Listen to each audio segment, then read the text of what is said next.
But Chick-fil-A is, God's chicken. So. God's chicken. Yeah, I always want Chick-fil-A on Sunday. And it's just like, oh, no, they're closed. Check this out. See that green line? Yeah. No matter where I go, I've got a green line. I've got to Oh, find somewhere to that's- stand and not have a green line. So I see it's right. It's the border of every slide. I gotta tell you, most of the time I've never even noticed it when I put the slides together. But when it shines right in your eyes like that, you can't help but notice it. See? Yeah. Well, yeah, it's like the background or the template or whatever they call that in slide making. So I don't know how to change that. I'm looking for a place to stand. Here it is. It's on my head. So that's nice. Or maybe I should have it like across my chest like a superhero.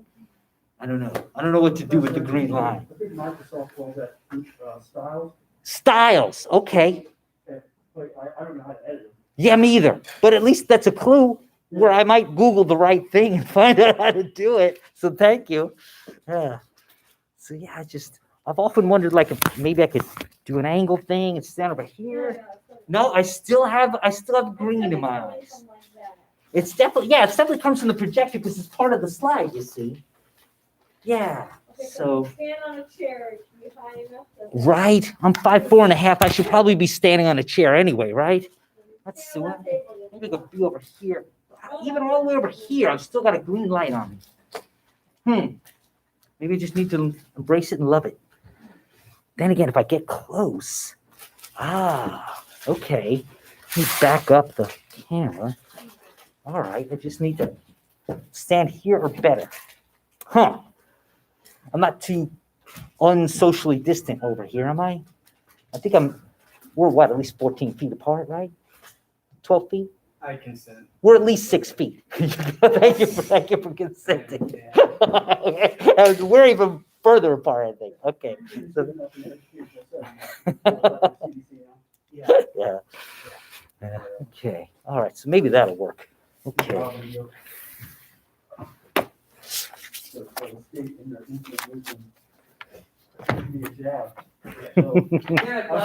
year, so we can have graduation in person. Can't have classes all semester, but we can't have graduation. But you can only bring 2 people. Three. Oh, three, But you cannot, like, because that's gonna make a huge difference. Oh, it's 3 now? Yep, but you're not allowed to trade your tickets though, so you can't get somebody else's to add one. So only 3 for graduation? And where is graduation? I have no idea. Yeah. I don't either. Yeah. I think it's by Zoom. No. Okay, I'm glad you laughed. I guess there are schools that do that, but Yeah. You better say Yeah, it. I know it's gonna be Nobody knows. Yeah, I voted for the movie or Nonsense. I voted for the one where you actually can have as many people as you want. You just got voted.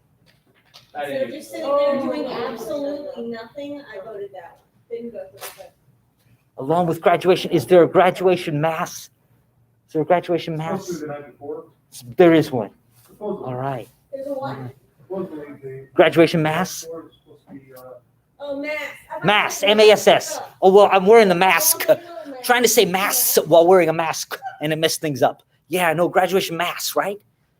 There is one, right? There is one. I know it's planned, I don't know if they're, Yeah. if that was just what they put in from a long time ago, and it's still in effect. Okay. They just haven't- There's things on the based on the website, it's from 2018, so Yeah. it could be. Hello. Way back when.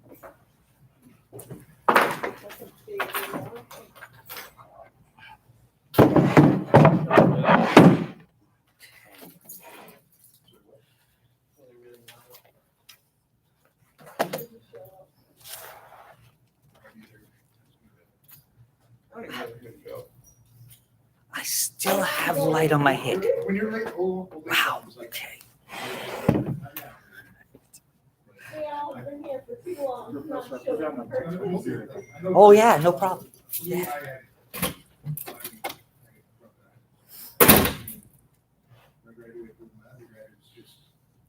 me because they had graduated. Basically gotten out of the States. All my family was like, I'm not gonna go over there, so you basically watch them graduate, and you drive back to us. That was like, "Ah." This one.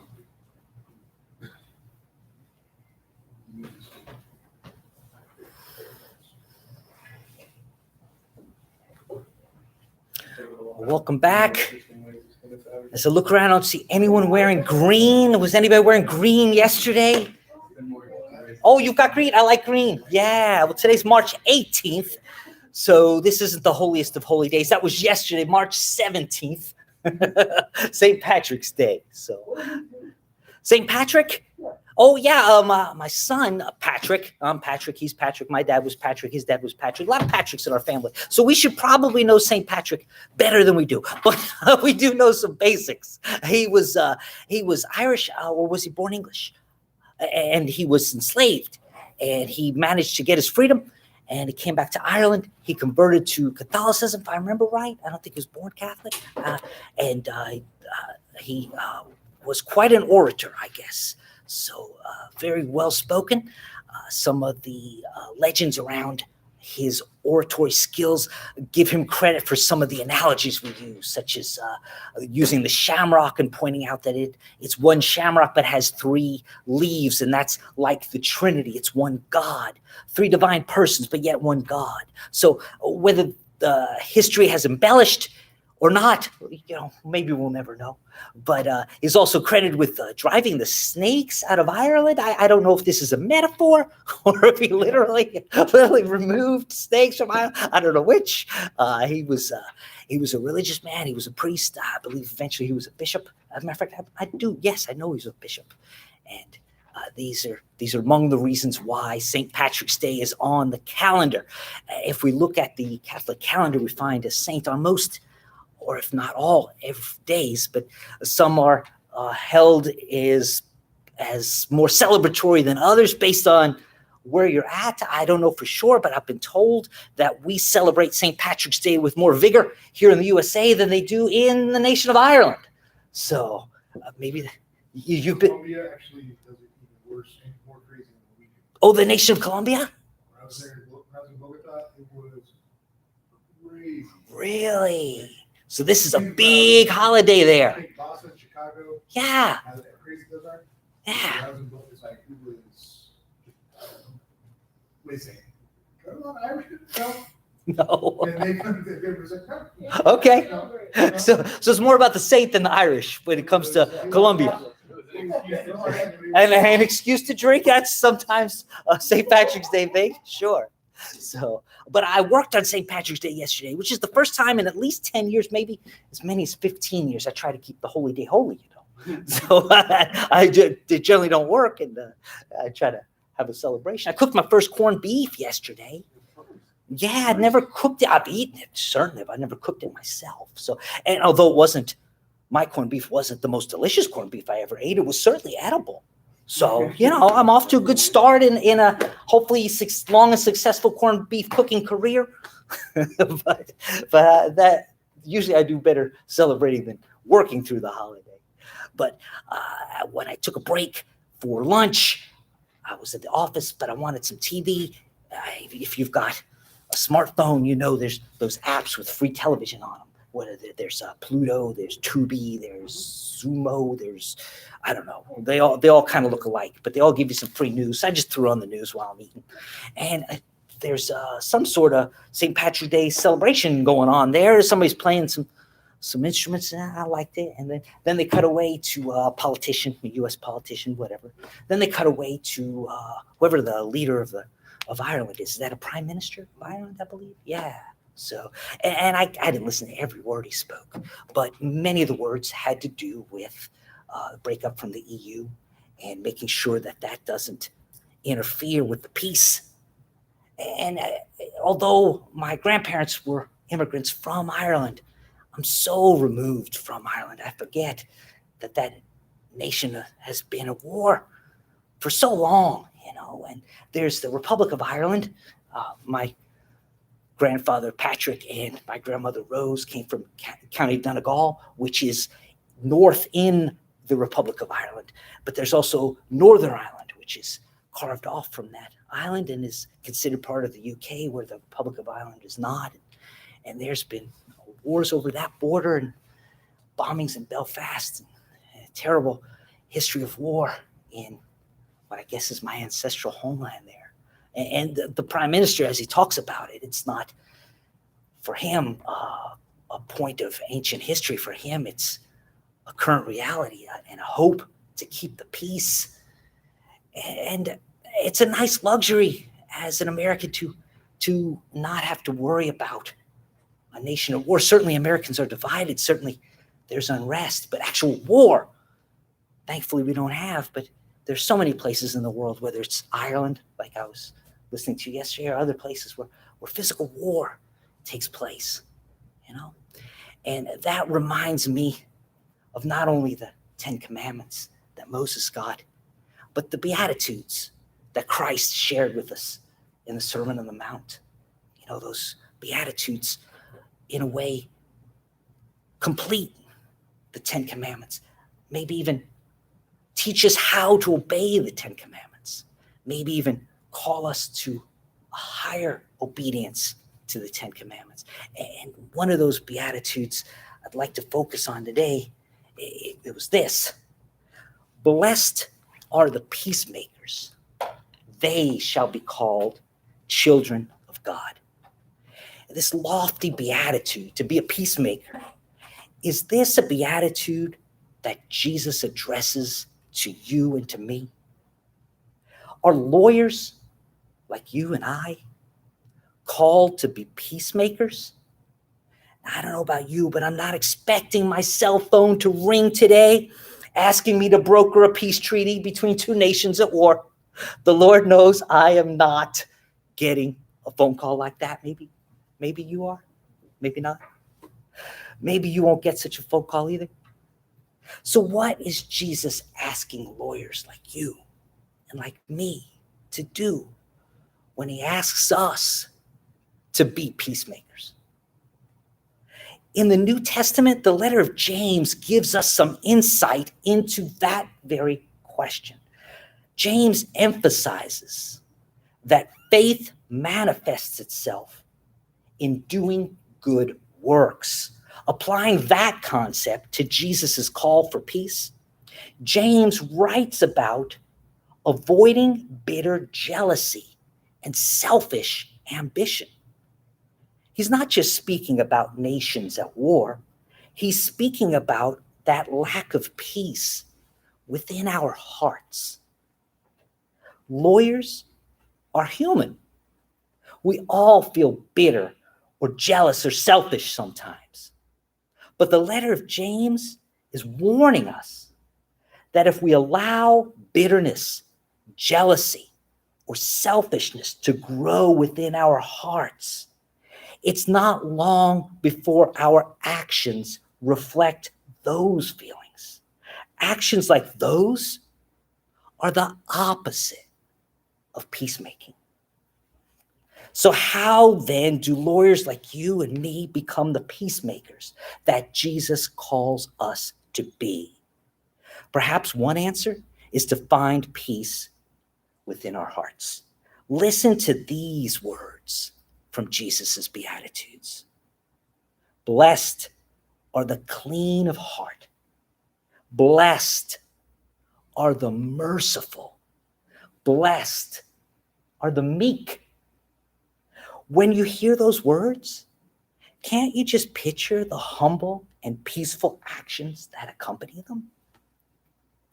Those are humble and peaceful actions that are needed everywhere, not just in negotiations between warring nations, despite the fact that being a lawyer and being human means sometimes we're bitter or jealous or selfish. Nevertheless, we can put those feelings aside and treat the court and our opposing counsel and all the parties and witnesses with peace.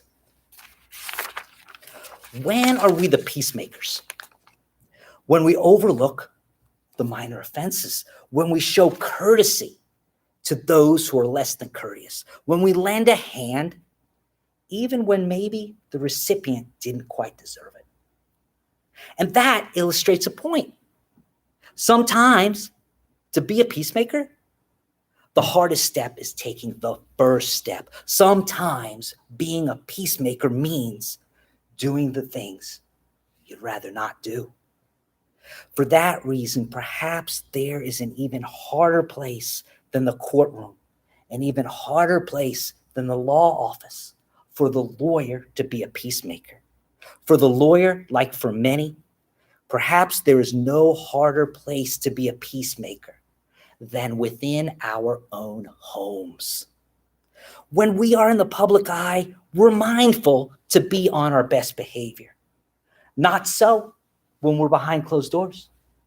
My pastor at St. Margaret Mary Catholic Church, Father Walsh, in a homily once said, "We have to be mindful not to be street angels and house devils." Perhaps that quote refers to the old cliche about how we always hurt the ones we love. That can be so true within the family.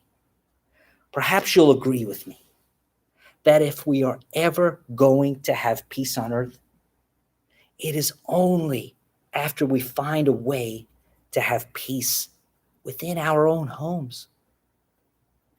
Are there ways that lawyers like you and I can foster peace within our own homes? Well, have you ever looked your spouse in the eye and said, with all honesty, "Honey, you were right, I was wrong, and I'm sorry"? If you haven't, maybe it's because you think you might feel humiliation. But believe me when I tell you that if you say those words at an appropriate time and you mean them, then what you'll feel isn't humiliation. What you'll feel is peace. So in conclusion, yes, Jesus set the bar high when he calls us, each and every one of us, even us lawyers, to be the peacemakers. Jesus did not promise that the task was going to be easy for anyone, and the task is not easy for a lawyer. Hey, you could count on one hand the number of things that Jesus has asked us to do that are easy. Jesus didn't promise easy. What Jesus did promise is this: blessed are the peacemakers. They shall be called children of God. Child of God. Hear that? Child of God. I don't know about you, but I've been called worse things. I don't know about you, but child of God sounds like a title that I would like to have. Amen?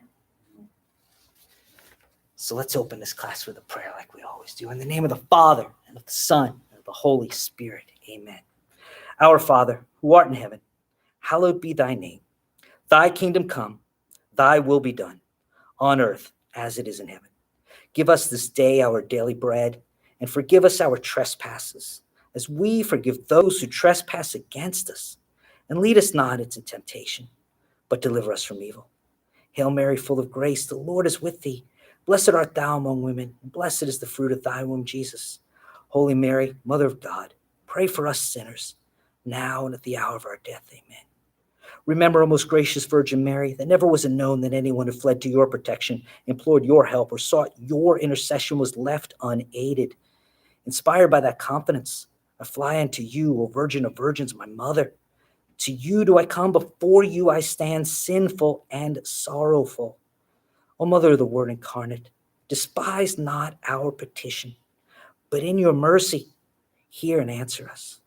Help us, the lawyers of the world, to not only fight for justice and to do so with strength and civility, but to also never let us forget that we too are called to be peacemakers.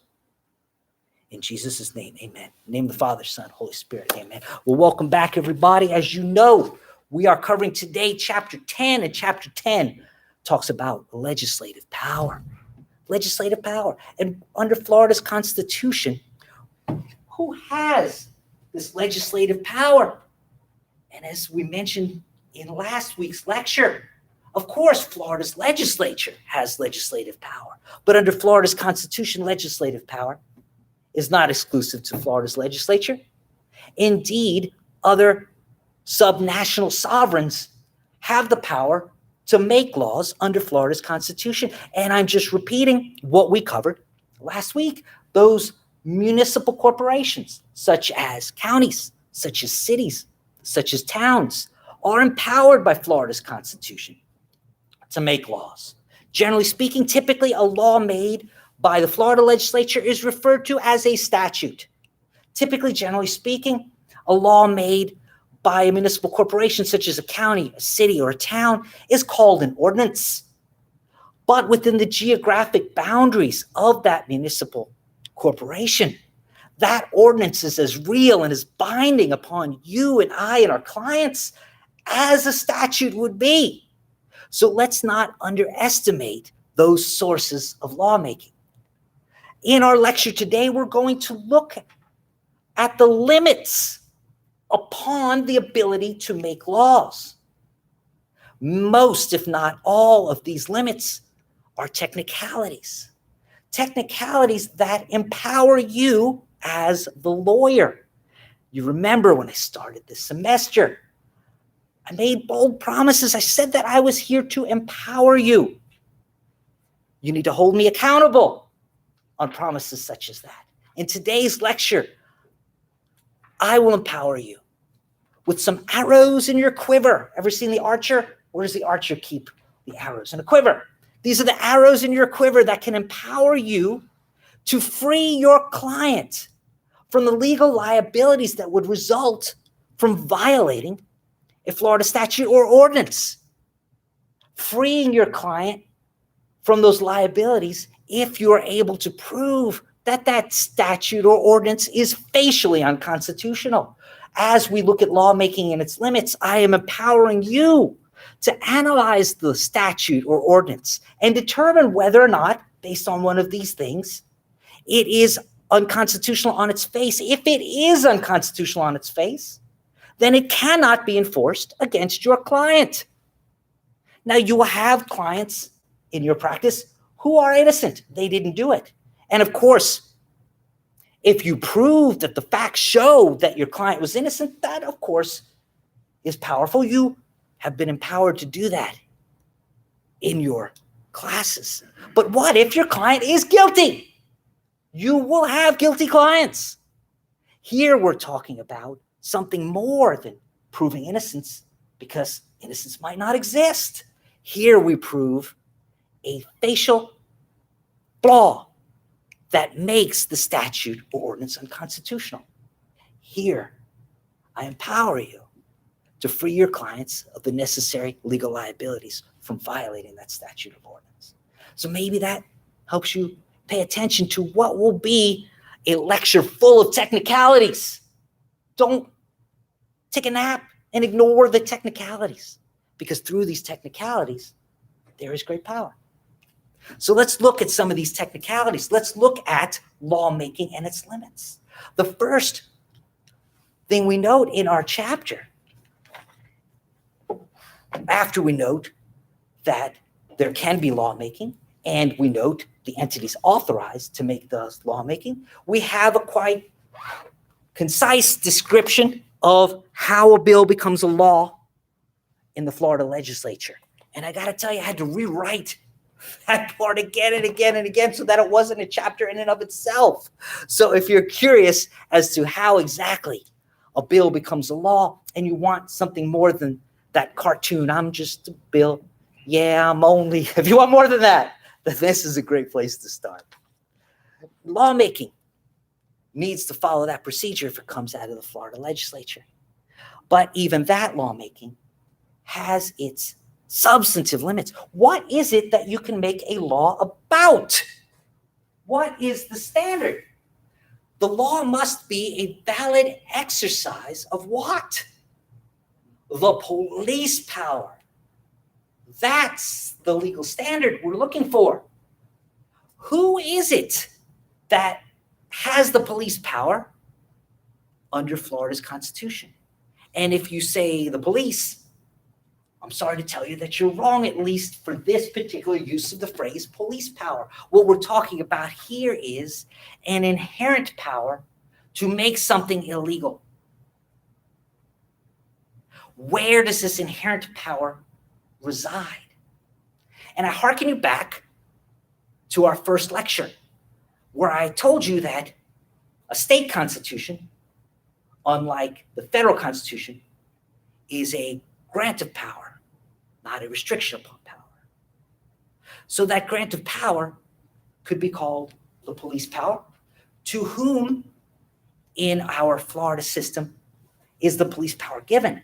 And the answer is to those who have legislative power. And therefore, the answer is to Florida's legislature and to a lesser effect to those municipal corporations that engage in the making of ordinances.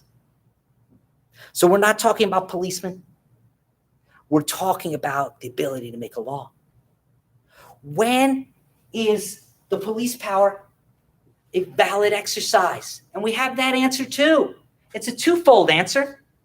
First, if that law serves a public purpose. A public purpose.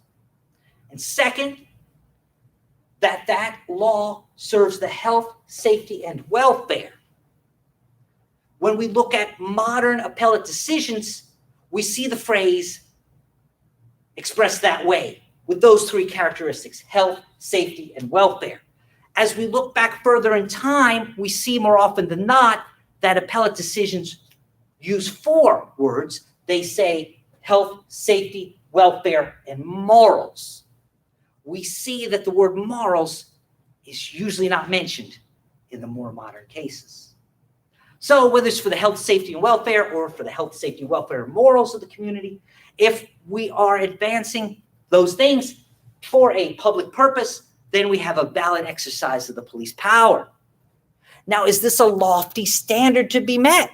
Are we going to see a lot of laws that don't meet this standard? The answer is no, we're not going to see a lot of laws that don't meet these standards. Most laws will meet these standards. But it's a place to begin in our analysis of whether the law is unconstitutional on its face. The next standard we look at, and before we do, let's consider our notes and questions to consider. If you're on the paper version of the book, I'm on page 298.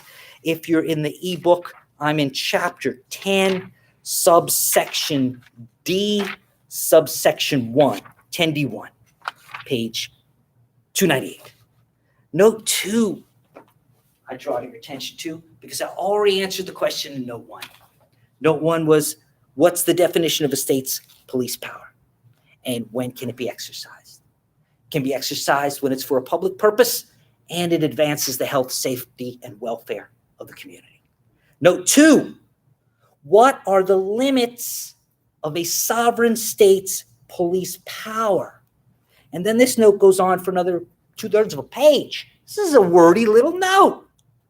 And you notice that I'm citing two Supreme Court of the United States decisions here, but not modern ones. I'm going back to 1905, going back to the Lochner era. You remember Lochner, Lochner versus New York, from your studies of federal constitutional law, which was a prerequisite to this class. You remember Lochner as an example of what? A lack of judicial restraint, perhaps? Or perhaps you remember it as an example of substantive due process gone awry? You remember that the Lochner era involved a Supreme Court of the United States quite different from today. It involved in the Lochner era a Supreme Court of the United States that used substantive due process to strike down legislation that was economic legislation and that the Supreme Court of the United States deemed to be bad economic policy. Back in the Lochner era, if SCOTUS thought well, if I were a voter voting on that law, I would have voted no. Therefore, that law is unconstitutional. And maybe that's too simplistic an analysis of the Lochner era. But in practical effect, it is a fair summary, is it not? And I ask you, you know where I stand. I think that's an abomination. I think that's terrible. I think that is not how the law should be. But let me ask your opinion. Just because the people got together through their elected representatives, their congressmen and their House of Representatives, and debated and heard testimony and considered the pros and cons and then put it to a democratic vote and made it into a law, that shouldn't mean it's a law if there's a judge who doesn't like it, right? If after all that, if a judge doesn't like it, then it shouldn't be the law, right? No? Obviously, I'm being sarcastic. That's horrible. Anyone care to defend that position? It seems indefensible. And in most circumstances, if not all circumstances, I would say it would be. But that was what was happening in the Lochner era. There were different views on the economy, different views on what was sound economic policy, and there was a constitutional right to sound economic policy. Now, after the Lochner era, has it been proven that we don't need any oversight, that there's always been sound economic policy? Since 1905 to the present, has all economic policy been sound? No, it has not. Does that mean there's no relief? Yeah, there is relief. If you don't like a law, what do? Amend it. If you don't like a law, what do? Repeal it. You don't need a judge. The people can do that through their elected officials, right? Anyone care to argue the opposite? Yeah, can't sell that in this room. All right. So, proper subject matter. Here on the big board, I'll keep a list for you. Maybe you want to keep a list too. Proper subject matter is required if a law addresses something that is not a proper subject matter, then on its face, it is unconstitutional. Sounds powerful, but as we define proper subject matter, we do so with reference to police power. We do so with reference to public purpose, to advance the health, safety, and welfare of the community. And what we find is a very broad subject area, right? What can Florida's legislature pass a law about? What subject area is appropriate for a statute? Any subject matter that is not preempted by federal law and not forbidden by U.S. or Florida Constitution. So anything that the full panoply of federal constitutional rights do not prevent, anything that the text of Florida's Constitution, the text of the U.S. Constitution, and the binding case law precedent interpreting those texts, anything is a proper subject matter for the Florida legislature. That's a broad area, is it not? Let's look now at what is a proper subject matter for a municipal corporation, such as a board of county commissioners, such as a city council, such as a town, a city, a county. Proper for Florida municipality, any subject matter on which the Florida legislature may act, okay? Any of those is okay over here. If it's done for a municipal purpose, public purpose, municipal purpose, public purpose. We've narrowed the geographic area of public, but other than that, right, we're still talking about a public purpose. Any subject matter on which the Florida legislature may act, if done for a municipal purpose, except certain exceptions. 1, annexation, merger, or exercise of extraterritorial power. 2, any subject expressly preempted by Florida's Constitution or Florida statutes. 3, any subject preempted to a county pursuant to a county charter. McGinley, break it down. Yes, it will. Annexation and merger have been carved out through certain statutes so that it is a joint effort, but it requires the involvement of the Florida legislature. Extraterritorial power talks about this county or this city trying to have long-arm jurisdiction into another county or another city. Our Florida municipalities are limited to their own territory when it comes to their lawmaking. We don't like what's going on in the neighboring county. Well, maybe the neighboring county will pass a law about that, or maybe the Florida legislature will pass a law about that. But you, as the neighbor, lack the territorial power to do something about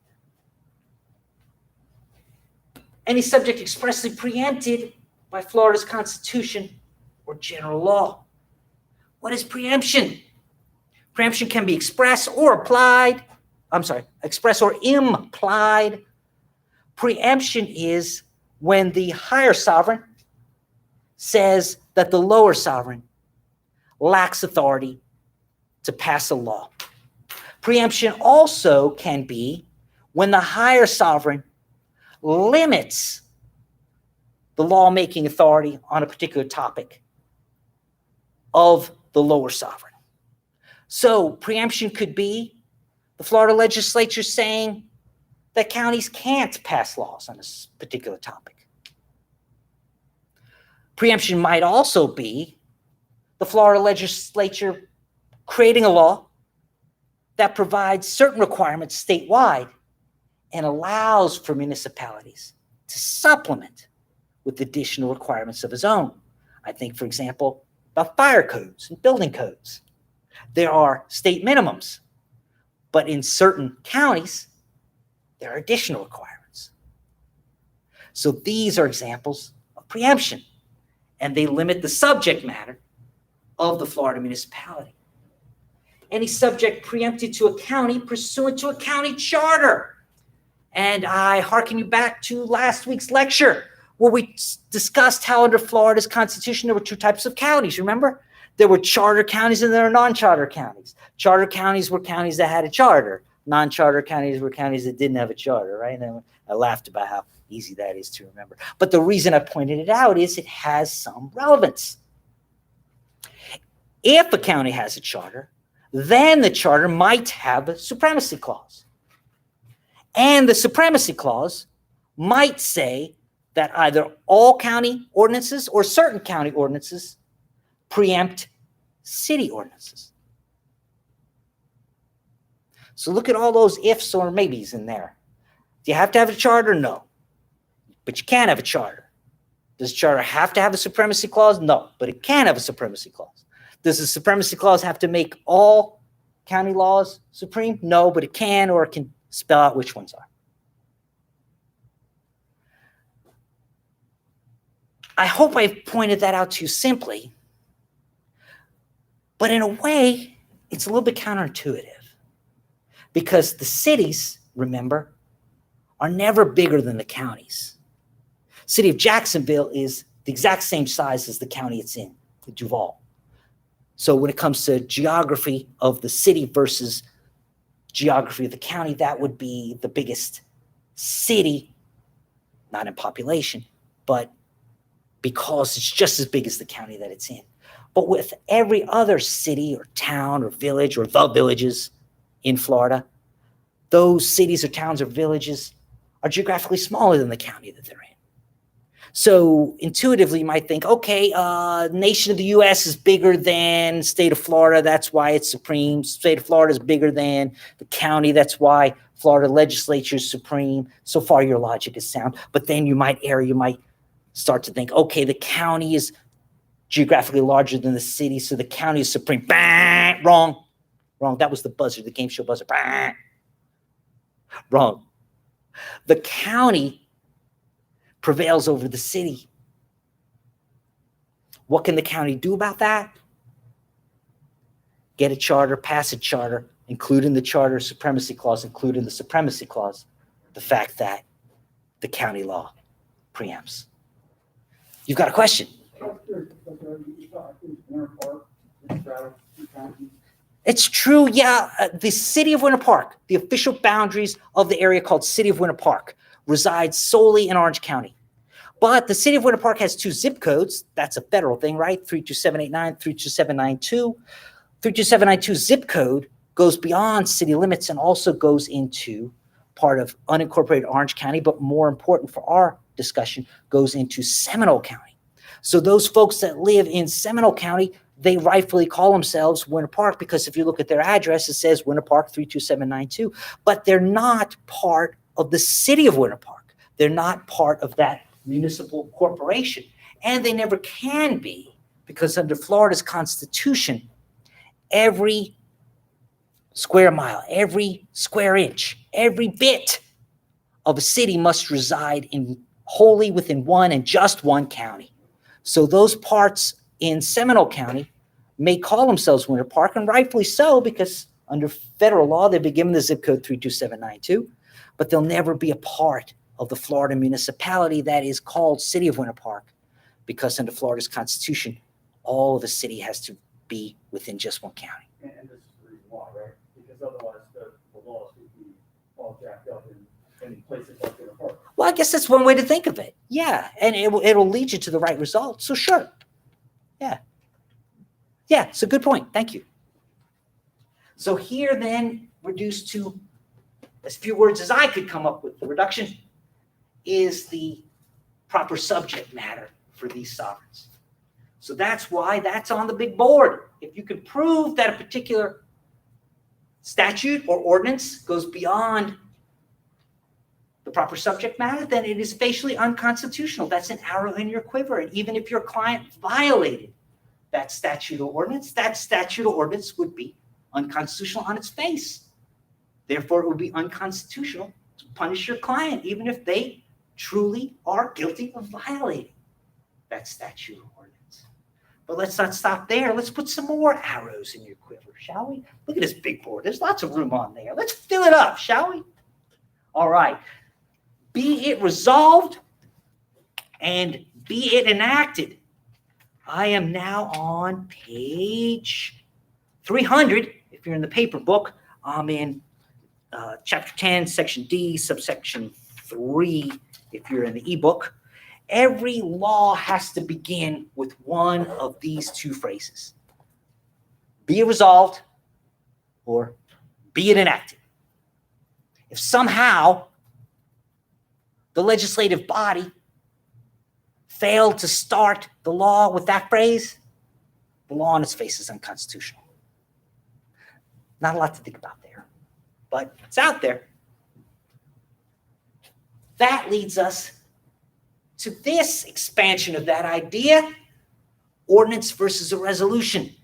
And I alluded to this, even had a sentence or two about it in our last lecture, even told you that I'd be covering this particular case, White versus Town of Inglis.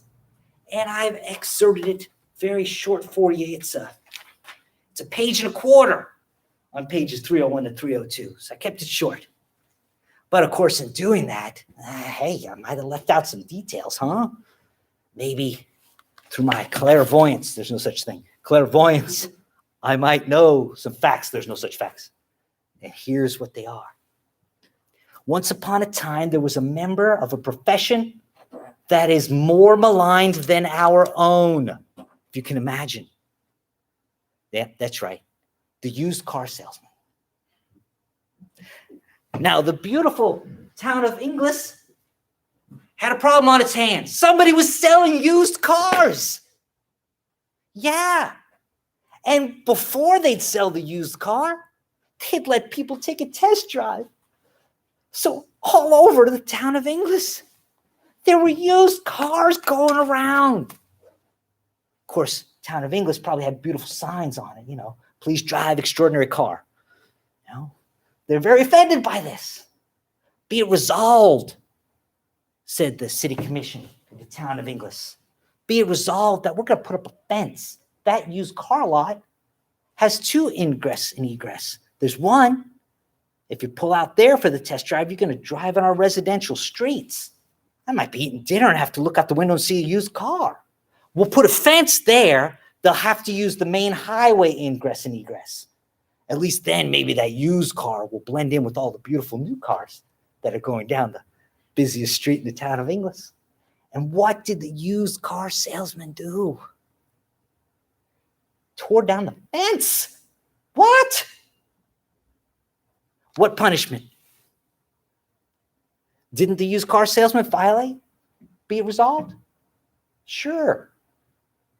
But be it resolved to put up a fence has an unconstitutional flaw on its face. It is facially unconstitutional. What happened there? You remember when we defined ordinance and resolution? An ordinance was something of a permanent nature. A resolution was something of an administrative or temporary nature. Putting up a fence so that I can never use my one of 2 rights of ingress and egress from my property, that looks pretty permanent to me. If an ordinance is required, but a resolution is passed, then that resolution is unconstitutional on its face under Florida's Constitution. And that's the arrow in your quiver. That's why it goes up on the big board.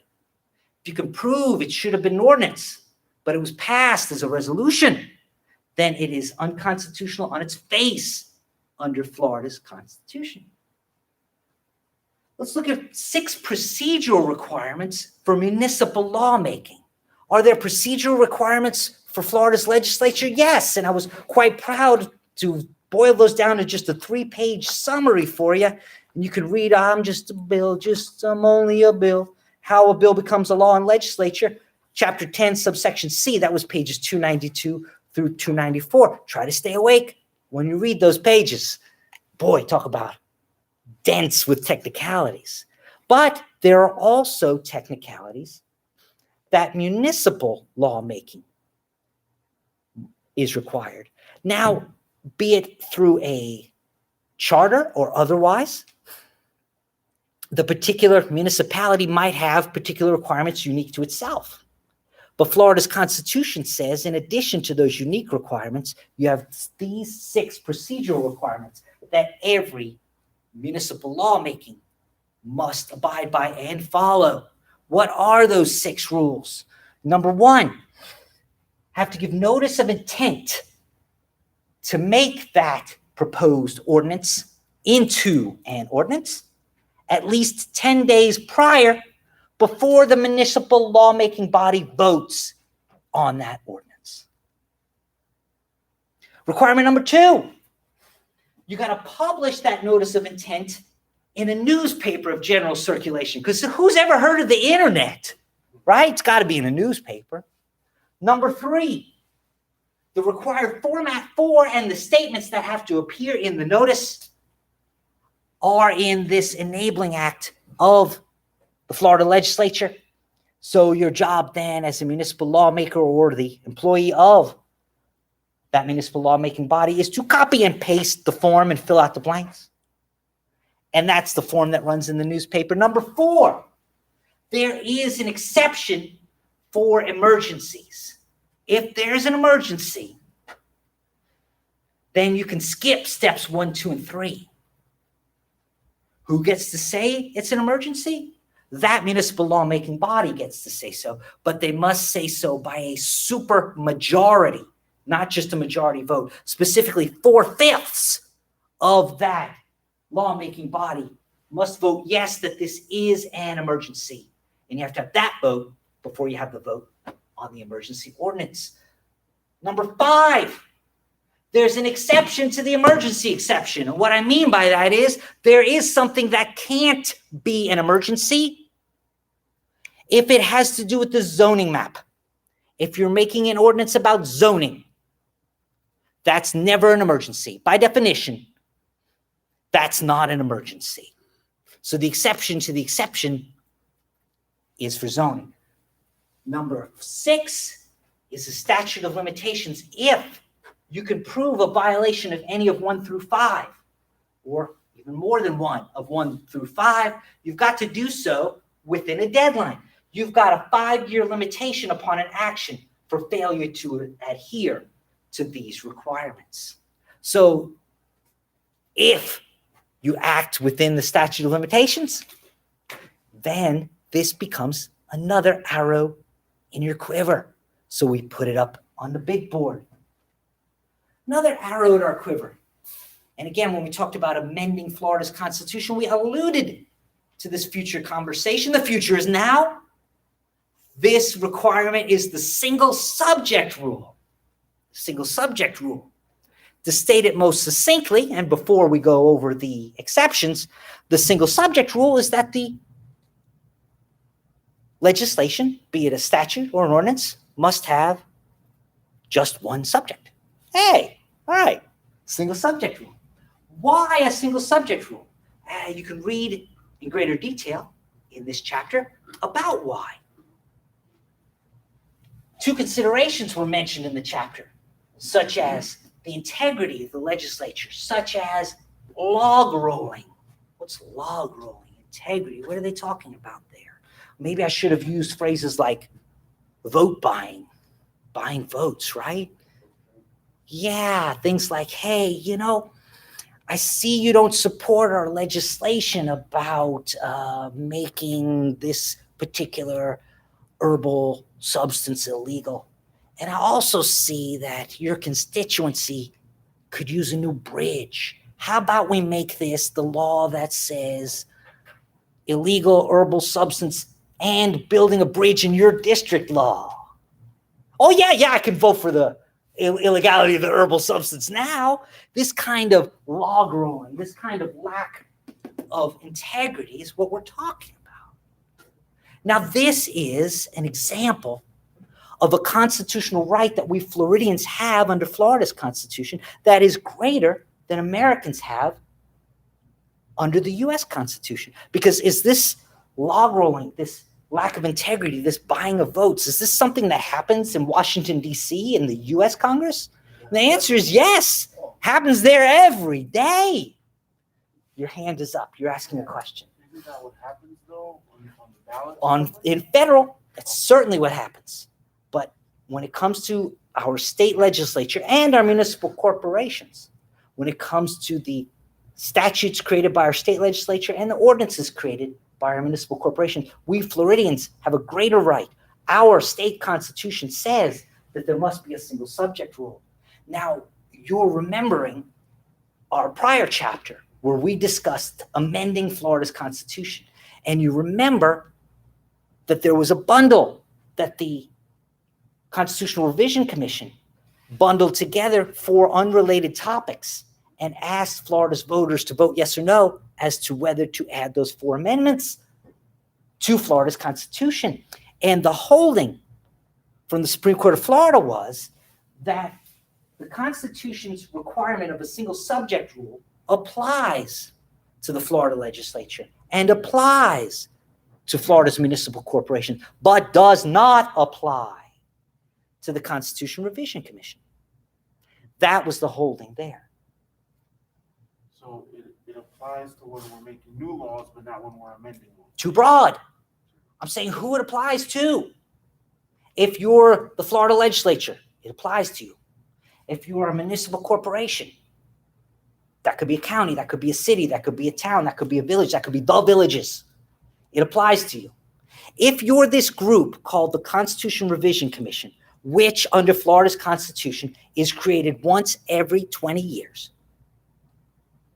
if you're that group, then the single subject rule does not apply to you. Does that holding from Florida Supreme Court mean that all these others can forget about, ignore, and violate the single subject rule? No.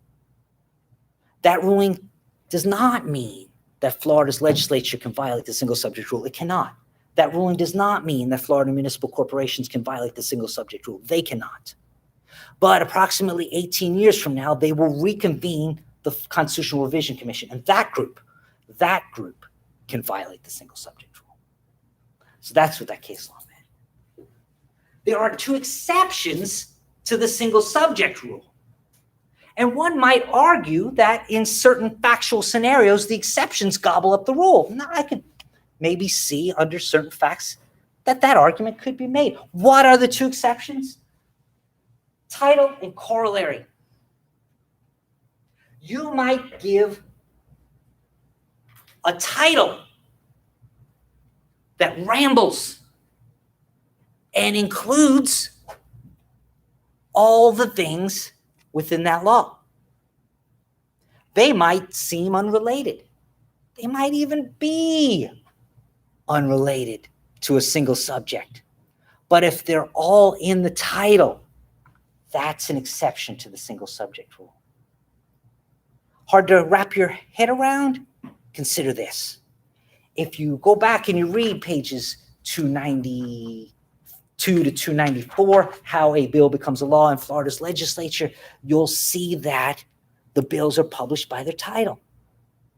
That the legislature will read out loud the full title, no matter how long and rambling it is. So in theory, the integrity of the legislature is preserved because despite the fact that there was more than one subject, they knew that. You didn't pull a fast one. You didn't sneak it into a bill that had a single subject unrelated to it because it was there in the title. It's what you voted on. So if that helps you wrap your head around that particular very broad exception. Another exception is one that is a tongue twister for me, maybe just me. You see the word here, corollaries. That word, corollaries, is what I'm attempting to pronounce when I say corollaries. Sorry, it's a tongue twister for me. Corollaries are allowed. What's meant by that? Well, if the bill remains in a single subject, corollaries to that subject may appear in the bill. To try to give you an example, let me turn to Florida Statutes Chapter 440, which is the Florida Workers' Compensation Law. It says it's the Florida Workers' Compensation Law, and naturally, in much of that law, such as 440.13, 440.13 talks about what medical benefits are available. 440.15, 440.15 talks about what lost wages or indemnity benefits are available. And yeah, it's the workers' compensation law. This is the injured workers' compensation, right? But it goes further. It creates an office of the judges of compensation claims. It spells out the requirements of experience that individuals must have before they can be a judge of compensation claims. It spells out who leads the office of the judge of compensation claims, the deputy chief judge. It spells out who the deputy chief judge answers to, the director of the Division of Administrative Hearings. It spells out the budget for the offices and how many there'll be statewide. Wait a minute, we're getting a little off track here. Talk about how much money I can spend on an office for a person that answers to a different agency. What's this got to do with compensating injured workers? Well, it's all a corollary of that.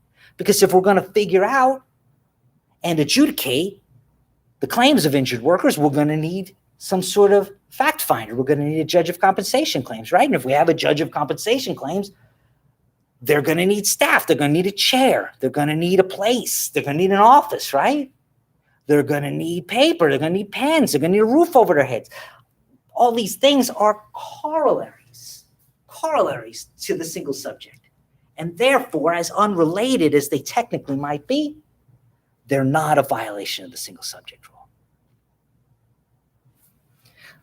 So there's your single subject rule and its exceptions. We have some notes and questions to consider.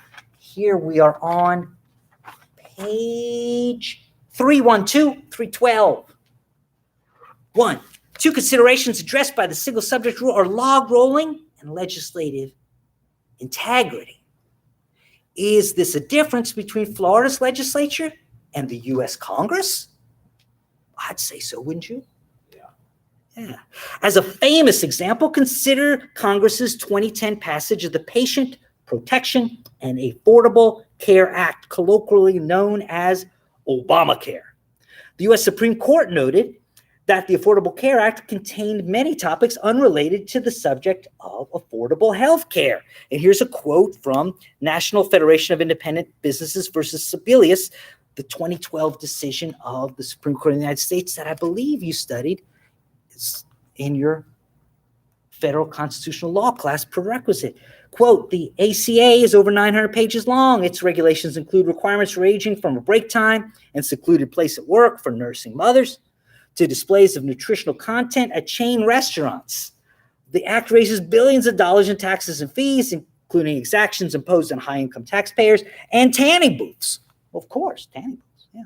It spends government money on, among other things, the study of how to spend less government money. Oh, could have had you that answer earlier, huh? And it includes a number of provisions that provide benefits to the state of a particular legislator. Hey, we need your vote. We can send some money to your state in this law. Such provisions validate the Senate Majority Leader's statement, quote, I don't know if there's a senator that doesn't have something in this bill that was important to them. And if they don't have something in it important to them, then it doesn't speak well of them. Quoting Senator Reid, often a minor provision will be the price paid for support of a major provision. Yeah, we're buying votes, right? The ACA includes not only many provisions that are ancillary to its central provisions, but also many that are entirely unrelated. Hitched on because it was a quick way to get them passed despite opposition, or because their proponents could exact their enactment as the quid pro quo for their needed support. Quid pro quo, when do we often see that word used? In bribery laws, right? Yeah, quid pro quo. We are confronted with a so-called Christmas tree. A law to which many non-germane ornaments have been attached. Hang them on the tree there. No, I don't have his vote. He needs a museum dedicated to his mama. Okay, now I got his vote. All right. We have no reliable basis of knowing which pieces of the act would have passed on their own, end quote, says the Supreme Court of the United States in 2010. If the Constitution of the United States had a single subject rule like the Constitution of the State of Florida, would federal laws like Obamacare have the characteristics described by the U.S. Supreme Court? And the answer is no. And then comes a point of opinion. Is that good or bad? Wouldn't get passed. Wouldn't get passed. So you're saying it's good or it's bad? Neither. There wouldn't be enough interest for the rest of the state representatives to vote yay on it. Yeah. Which is why all of these exist. That's why they exist. It's how the Christmas tree got its ornaments. Yeah. Yes. So it's also for people to hide a lot of stuff in there. So, Oh, yeah. The hiding stuff. There goes that integrity, right? Yeah. It's not mentioned in the name of the act. It's not mentioned in the title. It's 900 pages long. Did every senator, every representative, every one of them sit down and read every word? The COVID relief bill that just passed. Yeah, that's modern. Very, very recent politics. $1.9 trillion, right, in COVID relief. And it's COVID relief, so therefore there's going to be plenty of money, right, in all 50 states and the District of Columbia and all U.S. territories, Puerto Rico, Guam, and everywhere to mobilize the National Guard of that area and to go house to house with enough doses of COVID vaccine and hand deliver to all of us, right? You could pull it off for $1.9 trillion. Is that how the bill reads? Is that what we're doing with the $1.9 trillion? I don't know what they're doing. Apparently not. Apparently not. Yeah. Some money for schools, but next year or 2 years after Money for the arts, money for foreign nations. Yeah. We'll just print more. Well, and that is the difference between federal government and any state government. No state has the power to print its own money. Yeah. So yeah, that's the difference there. So note 2, exceptions to the single subject rule include corollaries and a well-drafted title. To what extent do the exceptions eliminate the rule? And certainly there can be factual scenarios where we could say, yeah, the exception does gobble up the rule, right? Okay. Question? In your text, it says the title is a paragraph long. So, very often in a paragraph, we have more than one subject. Sure. And you'll see, in order to avoid a single subject rule violation, the typical title of a Florida statute isn't 4 lines or 4 words. It's 8 lines or 12 lines or 50 words or 90 words. I can see how it happens without really affecting law, rule, and integrity. Yeah, because at least we know that if our elected officials showed up that day, that they heard read out loud to them the title of that law. You hope they also looked at the dailies and read the title of the law. And Lord willing, we hope that they also read the law in its entirety. But at least we know we shouted out and read out loud the title to the law. Maybe that justifies the title exception to the single subject rule. Yes. Yeah, just one more question. Sure. I'm trying to write something for another class today. Is, comparing federal law to a state law. You said that they're typically called statutes at the state level. Yeah. So if you say state statute, is that redundant? Yeah, I guess it is, isn't it? I don't know. I'm asking. I didn't. I guess it wouldn't be redundant if you're trying to clarify between the U.S. Code, federal statute versus state statute. I guess then if you use the phrase state statute, it's less of a redundancy. It's part of the clarification that you're talking about the state law, not the federal, I guess. Federal Yeah. statute. Well, I believe the technical name are U.S. Code. Yeah, but I hear all the time, both non-lawyers and lawyers referring to them as federal laws, federal statutes. So maybe using the phrase state statute isn't just a redundancy, but you're correct. It's only a statute in Florida if it was passed by the Florida legislature, if it was passed by the Orange County Board of County Commissioners, if it was passed by the City Council of the City of Winter Park, if it was passed by any Florida municipality, then it's an ordinance, not a statute, to speak technically correctly. Which sometimes all of us take liberties speaking the vernacular instead, right? So up on the big board is a single subject rule. Also, let's add an arrow to our quiver, amending existing laws. True or false? Once a Florida law is on the books, can it be amended? Yes or no? Yeah, you can amend it. You can do that. But there are technical requirements for how you amend a Florida law. If you attempt to amend the Florida law and you didn't meet the technical requirements, then that amendment is unconstitutional on its face under Florida's Constitution. So let's look at those requirements. First, to amend an existing law, never solely by reference to title. You don't say, Florida's workers' compensation law is hereby amended to provide a third opinion as well as a second opinion. No, you can't do that. Instead, you've got to reprint the text of the relevant part of the workers' compensation law. So you got to reprint 440.13, right? And then you have to do what? If you're adding language, you have to underline it. If you're subtracting language, you have to use a strike-through font. That looks like this.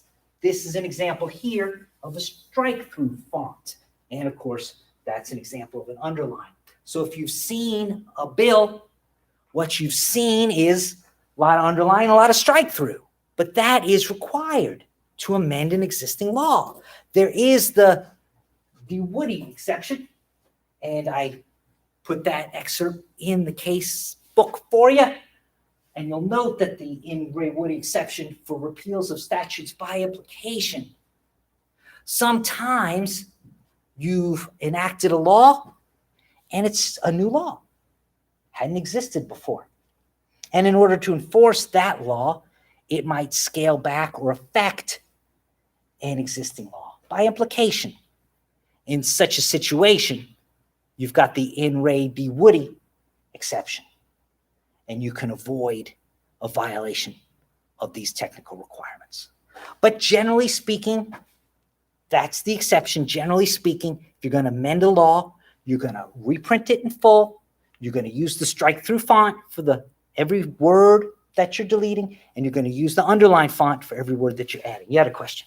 Yeah, so if a amendment is found unconstitutional for Mhm. this reason, does the law revert back to the pre-amendment law, or is it the law itself? That's all beyond our unconstitutional? lecture today, but here is the answer. The answer is yes.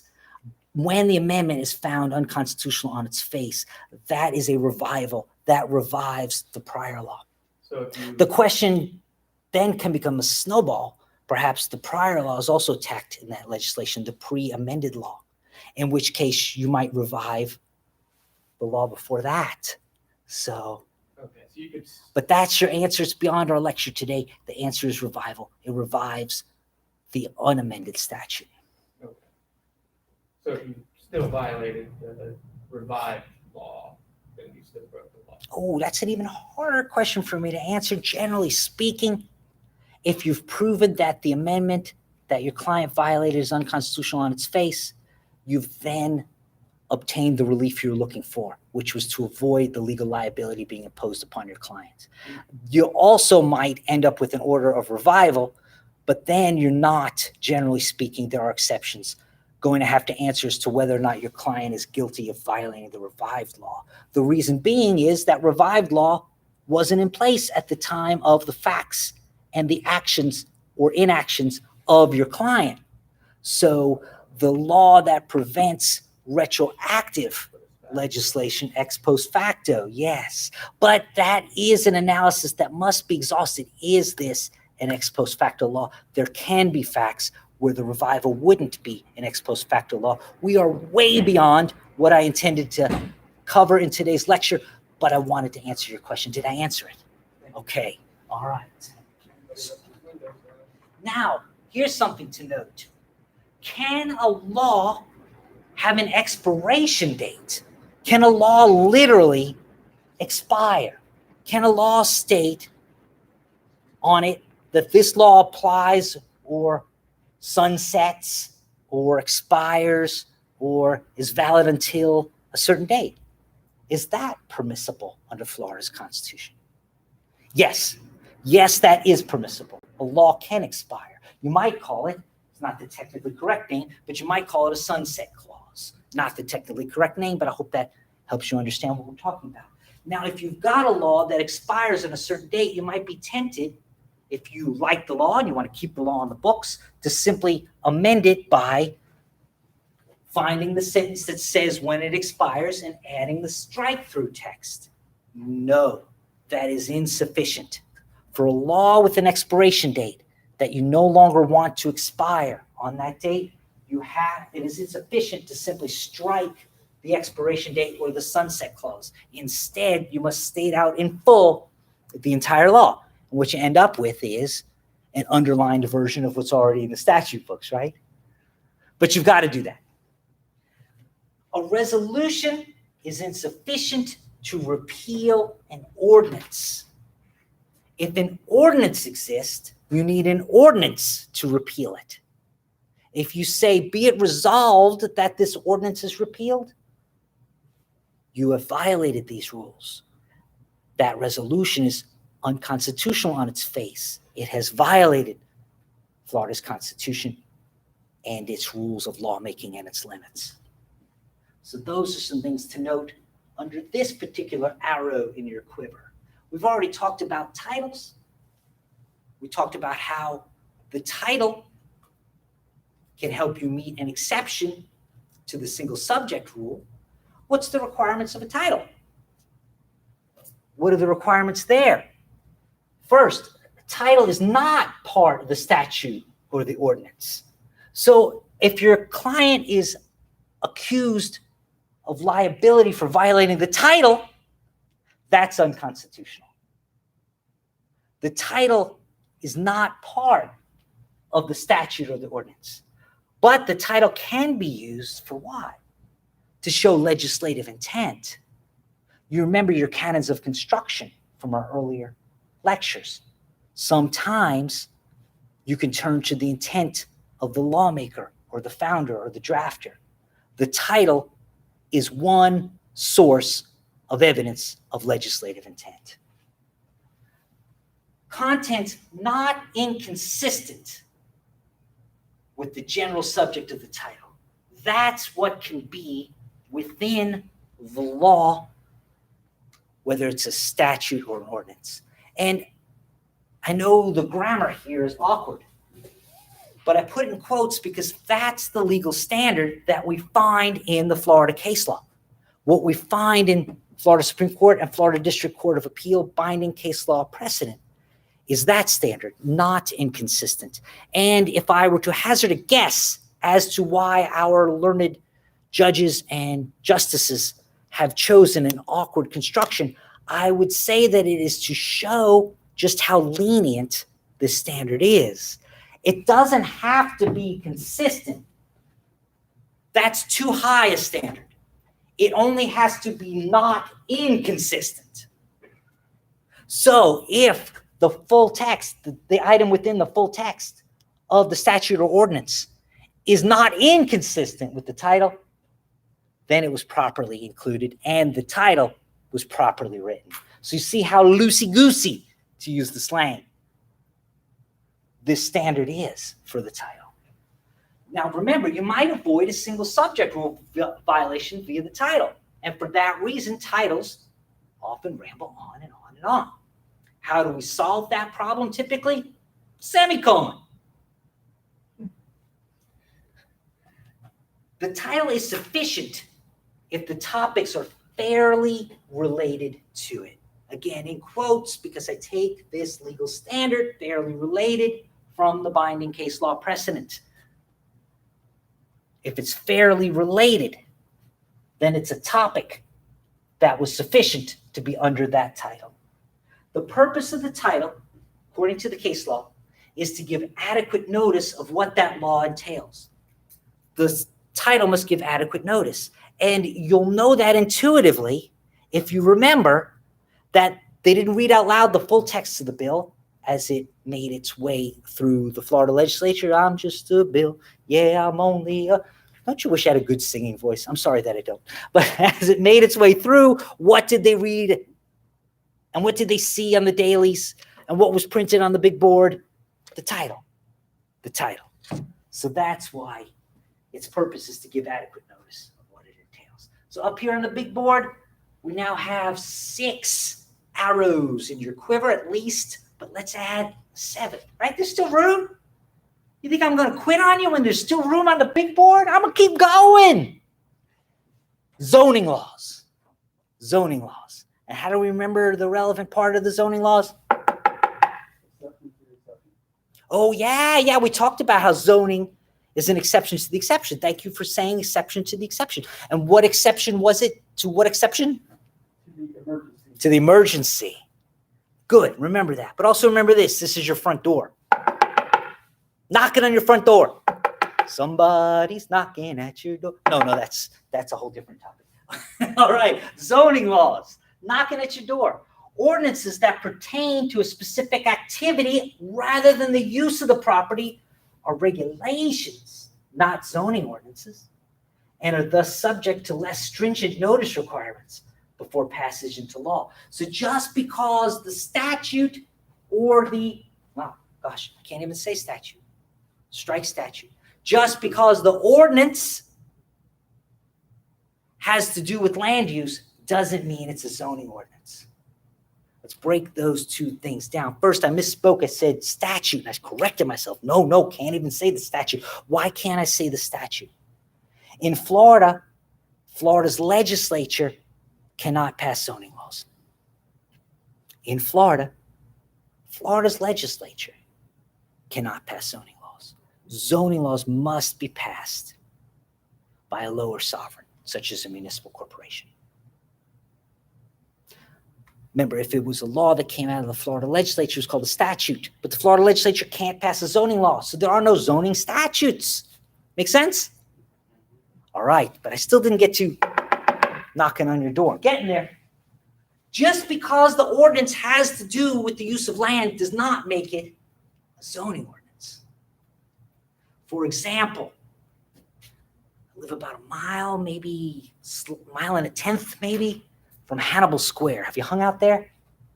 you got to do yourself a favor and go to Hannibal Square. Great community, great people, but most importantly, great restaurant called Pepe's Cantina and a great Taco Tuesday special. Their tacos are so good. Now, in Hannibal Square, there is a law that even though some of these beautiful restaurants, Dexter's used to be there, Cafe Antonio's is still there, many other examples. Oh, Chez Vincent, many other examples. Even though you can get a nice drink there, a nice beer, a nice cocktail,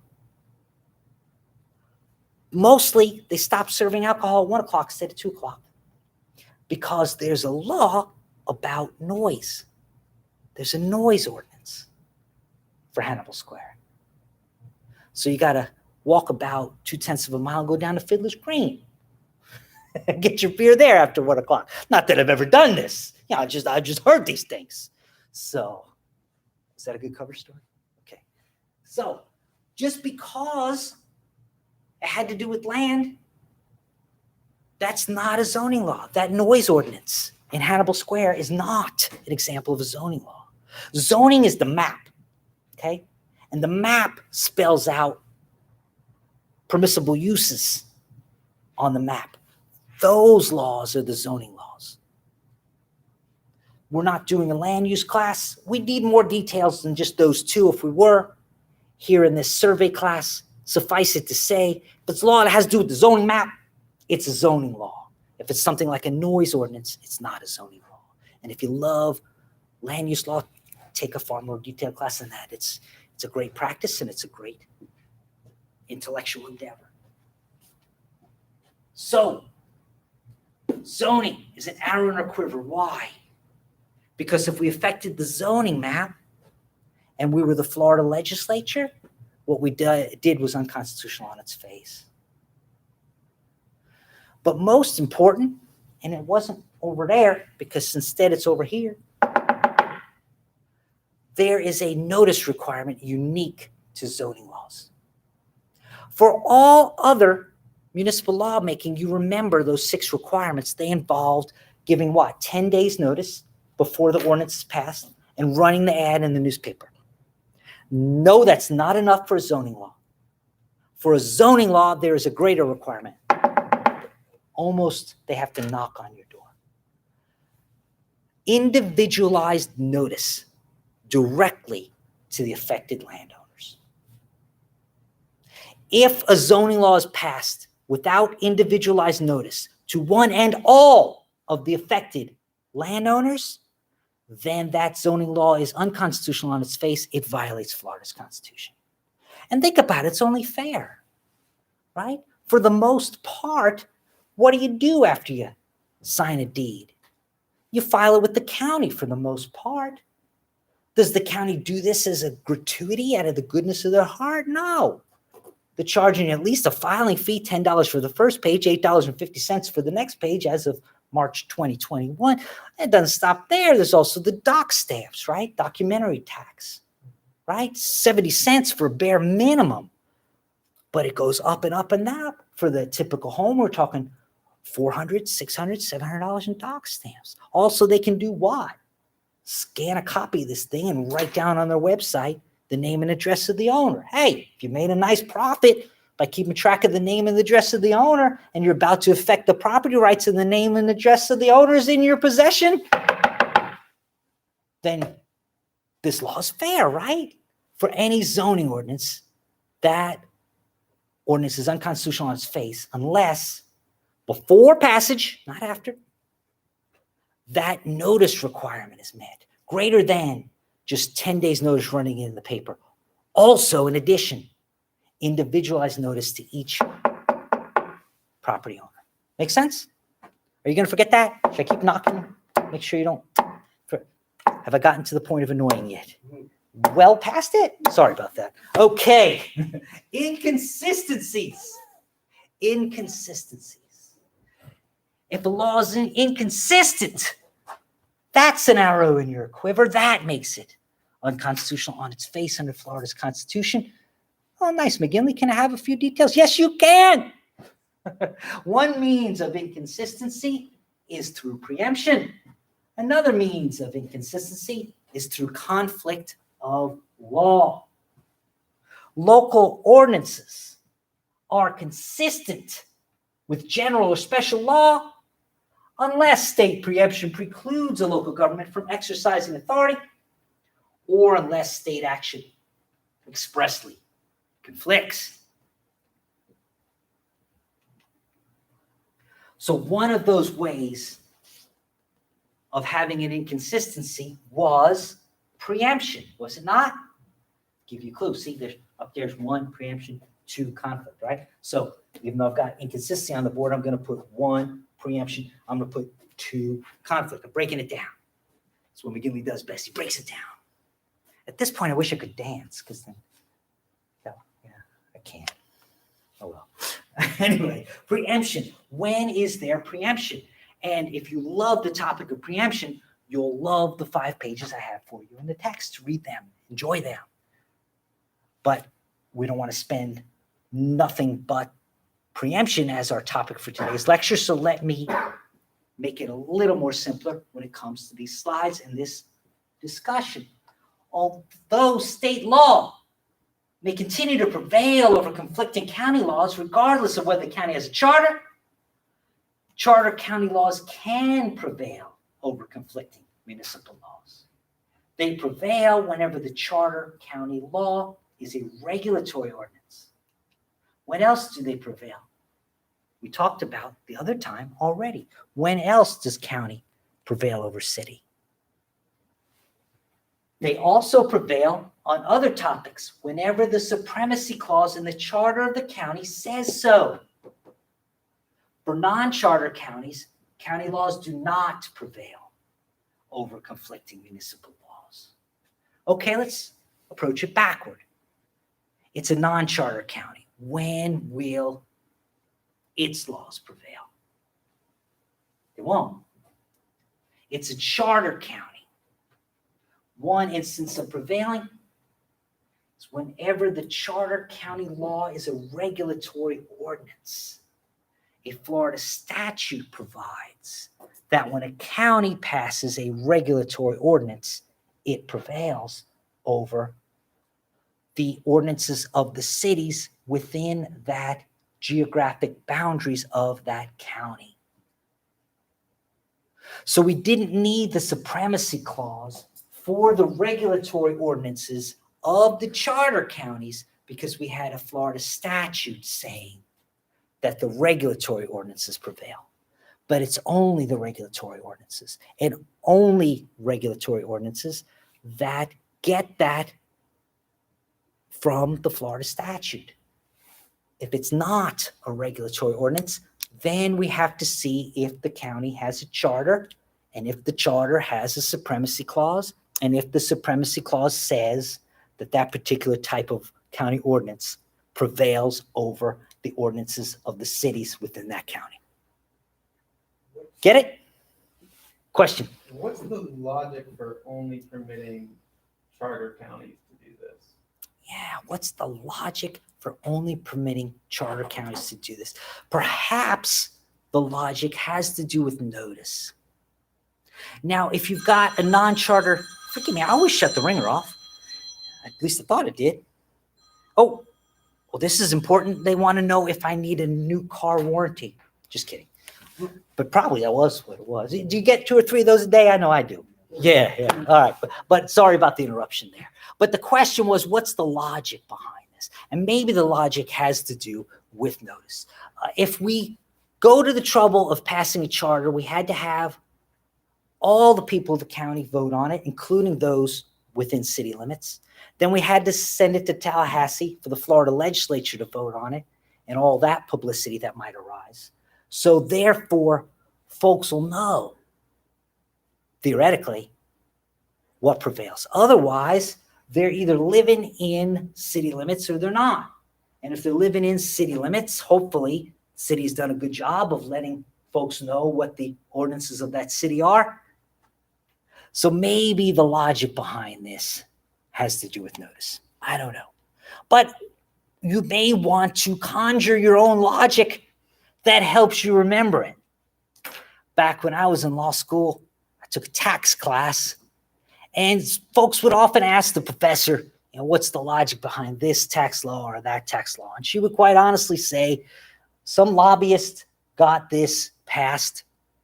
If it helps you to conjure a logic as to how it all fits together, then go ahead and conjure it. You just have to know it.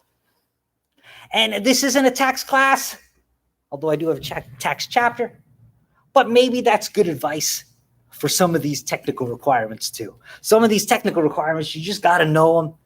And if it helps you to conjure a logic behind them, then go ahead and conjure it. So, yes. So we had two types of inconsistency, right? Two types of inconsistency, preemption and conflict. That's why here on the big board, I not only have inconsistency, I also have preemption.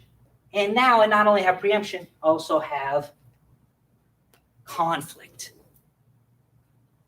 It's easy to say, oh, these two laws are in conflict. They conflict. But what's the legal standard? How do we know that one law meets the legal standard of conflict, that legally it conflicts with another? Here's the legal standard to know.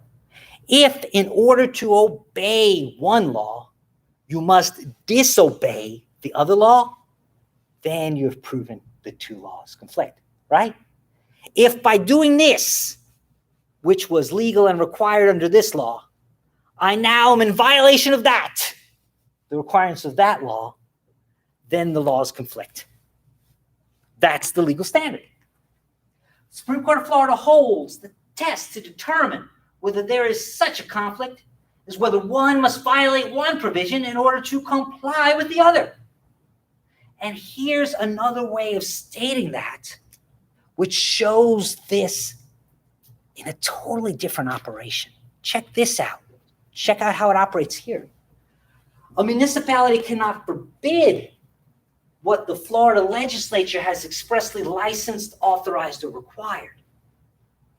If you can get through a statute passed by the Florida legislature a license to do it, then there can't be an ordinance from any municipality saying that you're not allowed to do that. See how that works? So that's another way that conflict operates. And that, my friends, are the arrows in your quiver. But of course, that begs the question. The question is this. If you were staring at the face of a law that violated one of these limits upon Florida lawmaking, would you be able to identify that violation? Hey, you know what would be fun? Let's take a 7-minute break, and then I will bombard you with example after example, and you'll tell me whether it violates any of the laws of the quiver. Oh, that would be so fun. Let's do that. The excitement around here is enormous. All right, what time is it? Oh, it's 7:15. Should we come back at like 7:17 and get started? No? I was just kidding. 2-minute break's pretty rough. 10-minute break? 10-minute break. All right, the clock in the back, is it the same as clock in front? It is, 7:15. I'll see you at 7:25. And then I will put you to the test. I will give you some hypothetical statutes or ordinances, and I'll ask you, are there any arrows in your quiver? Can you make an effective argument that it is unconstitutional under Florida's Constitution? That's what we'll do. Yeah, no problem. You know,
Good to see you again, Professor.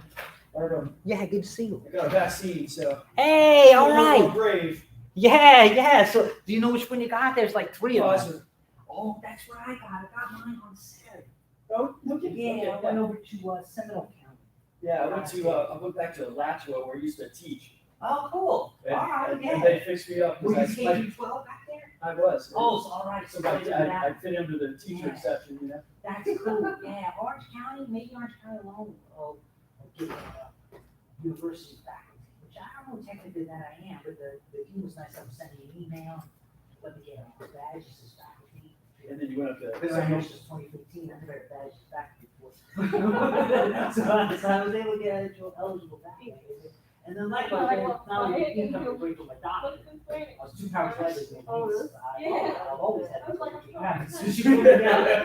I could be out for a week. It all backfired. Give me the shot. They said, "Oh, what is your?" They were, But I was just thankful I had the shot. I went to Alachua County, right? And got as far away from the campus as I could. And up by, the border with the county to the north, I was able just to walk in. I mean, the whole thing took. Really? They didn't even ask for my ID. I mean, I couldn't believe it. Oh, wow. Okay. I mean, the whole thing was so lax. There was Well, nobody good for there. them. Maybe people will hear about that and they'll just. Yeah, I mean, I encourage it everywhere I know. At least try, you know. Yeah, I'll actually, that's like Gainesville. Gainesville. Okay. Yeah, so I got as far from the UF campus as I could, and there was just nobody. I mean, it was just a room, a gym, 3-4 times the size, and there was maybe me and 2 other people. Wow. Did you have any reaction from the shot? Didn't start. I was a little, my throat was a little sore for a day, but nothing. Wow. Never got sick. The opposite. I was 3:30 appointment, so maybe it was like 4:15 that time that shot. And it was Saturday. Sunday, I woke up, I was feeling good. And I had noon mass tickets because it sold out at 9:30. And I was feeling awful. I almost didn't go, but I wanted to make sure the kids went to that. And I'm at mass and I'm shaking my legs and it's like dragging my body to stand up, sit Sweats, down. you get the sweats. No, but I get home and take my temperature. I'm 101. Wow. Yeah, and I start popping, what was it, 7 or something like that. But so by like 7:30 or 8, I was having normal temperature. And I was fine the next day. But I had about 4 or 5 hours there of music. I guess I got lucky, you know, my shoulder was so, I mean, I like really felt it, Yeah. but, not initially, but, hours later, but day or 2 later. That's cool. Yeah, it was awesome. My wife Bernadette shot right next to me, and she never had any. Yeah. Yeah. So, yeah, I'm, for once, I'm glad the state government is so totally disorganized. Like, there was just, I mean, it's like, there's nobody. I mean, it was bizarre. And they make no market for 15 minutes. And they're told they can't have it. Yeah, I mean, where's the shortage here? Yeah. There's stacks, you know? Were there requirements for it? Like, did they have to get this? Well, anything to get it? my age plus my teaching certificate is how I skated. But, they didn't ask me for anything. I mean, Yeah. I didn't have to prove who I was. I just I've heard gave them a people- form, I filled in myself. I've heard of people showing up in other people's scrubs, like from the Oh. medical field. Like they don't work in the medical field, but they show up in scrubs and they just. Good, it took goodwill. Like, oh, all the there way. you go. Yeah, like, oh, you work for a hospital. They don't care. They'll check ID. They don't, they're just trying to dole it out as fast as they can. Yeah. That Pfizer stuff is very perishable, apparently. I guess so, but they gave me a card with a sticker on it, and it had the dosage, file number or lot number. They gave And me it all said that. expired June. So The one I got this Yeah. weekend on Saturday, March. Yeah, Expired no, June. it doesn't, assuming that it's stored in, some Is 90 that how it works? or wherever. Once it's out of the refrigerator, you It's got gotta so be in long or dry something? ice or, Oh, okay, all right. So I but didn't if check. it sits on the counter for even a couple of hours, apparently it's toast. Wow. But they couldn't give it away. It was shocking. I just was blown away. I thought I was in the wrong place, because I just drove in, and there was, I don't know, a handful of workers, 5, 6 people that apparently either volunteers or work for the state, I guess. But as far as people getting shot, there was like 2 others the whole time I was there. Wow, how about that? I was over in West Oaks Mall in abandoned Sears. So, there were hundreds of us. It could have held like 500 of us. It wasn't that. Yeah. Because they had a big chunk of the Sears. And they didn't want ID, they wanted the doctors to move. Yeah. Fucking shot asked me who his condition was. I wish they had asked me for it, I'm just wondering who else. Yeah, it was. But I mean, I guess they were just at the point where anyone who walked up, they were giving them a shot. You know, my opinion, mobilize the military, bring it house to house. Oh, yeah.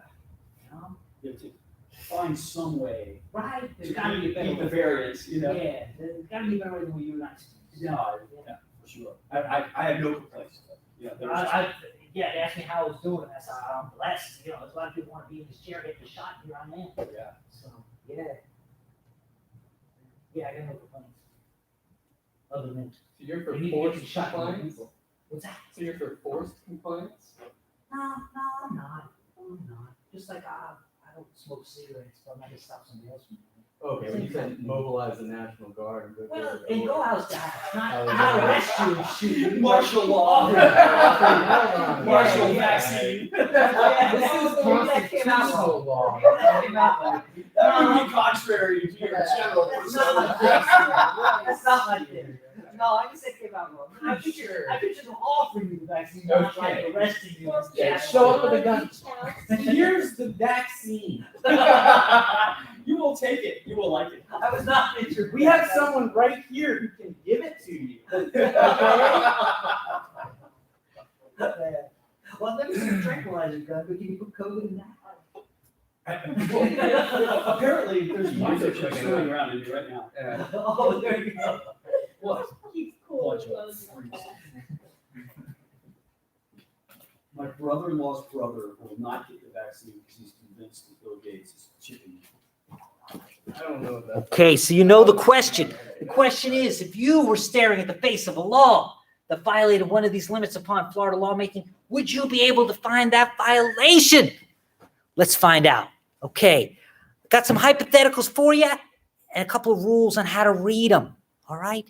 Facts common to all hypotheticals. First, Orange County is a charter county. You remember, it made a difference whether it was charter county or not. So in these hypotheticals, you'll always see Orange County. That's a charter county. The city of Winter Park is located within Orange County, which is not only true in real life, it's true in my hypotheticals. And here's a kicker. This helps me with these hypotheticals to give some other illustrations. The laws enacted in the previous hypothetical were enacted earlier in time than the next one. So hypothetical 1, pick a year, 4 years ago. Hypothetical 2 is 3 years ago. Hypothetical 3 is 2 years ago. That way I can do what? I can show you an amendment, right? Yeah, so that's why I've got these rules for my hypotheticals. Everybody clear on the rules? Orange County, charter county. City of Winter Park, in Orange County. Laws are consecutively enacted. Here we go. Hypothetical number 1. Be it resolved by the Orange County Board of County Commissioners that whenever the Amway Arena hosts an event that sells more tickets than the number of Amway Arena parking spaces that are available at Amway, Amway will pay the county 5 cents per ticket to compensate the county for expenses the county incurs due to the increase in arena area parking. Public purpose? What do you think? Well, public purpose, that's loosey-goosey, isn't it? Health, safety, morals, right? Certainly, if what they're doing with their property is causing the county expenses on public property, then this would be for a public purpose, right? Mhm. Yeah, so that's not it. But come on now. Look at the face of this law. On its face, how does it violate lawmaking and its limits under Florida's Constitution? Which arrow in your quiver is violated here? It's a resolution. Oh, it's a resolution. Yeah, what? Be it resolved. Yeah, you got to start every law with the phrase either be it resolved or be it enacted, right? So I got one of those two up there. But what? You got a problem here? What's the problem? A resolution is supposed to be temporary. Yeah, you're both right. A resolution is temporary in nature. Taking my nickels and keeping my nickels. Yours now, not mine. Is that temporary? No. Any kind of fine or financial liability that you lose your money, that's not temporary, right? So you are absolutely right.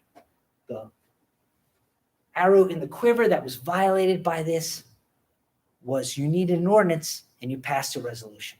So even if I violate this, I don't face the liability of this ordinance because it was unconstitutional on its face under Florida's Constitution, right? Well done. I like it. A resolution cannot be substituted for and have the same force and effect of an ordinance. But that's what they were trying to do. So yeah, just that one word out of place. Should have said being enacted. Instead, it said be resolved. And that was enough. Yes, question. There's something like that's been in just a type, I mean, put in there like. Well, if you can yell typo all you want, these are technical requirements. If they are not followed with technical precision, then you have a facial violation of lawmaking and its limits under Florida's Constitution. And well, government, there will be typos. There will be typos. All right. Should we see another? Yeah, let's keep going. This is fun. Hypothetical number 2. Section 681.2700, which is, by coincidence, the phone number for my law firm. I'm your friendly neighborhood bar grievance defense attorney. Do you have any ethics questions or are you under an ethics violation? Please consider calling me, Patrick John McGinley, at 407-681-2700. But our hypothetical law is Section 681.2700 Florida statutes being enacted by the Florida legislature. 1, it is the intent of the Florida legislature to protect school children from convicted felons wielding baseball bats. It's a good plot for a horror movie, right? 2, the state hereby preempts to itself all laws regulating a convicted felon's use or possession of a baseball bat. Okay. 3, no convicted felon may hold, possess, or be given a baseball bat while the felon is within 1 mile of a Florida school. Okay. Number 4, no zoning map may permit a business selling baseball bats to be situated within 1 mile of a Florida school. Yes, it can't be second. You see a violation. You've got an arrow in your quiver. What have you got? It's the zoning. It's the zoning, you It's the say. zoning by statute. Huh. You only do it by,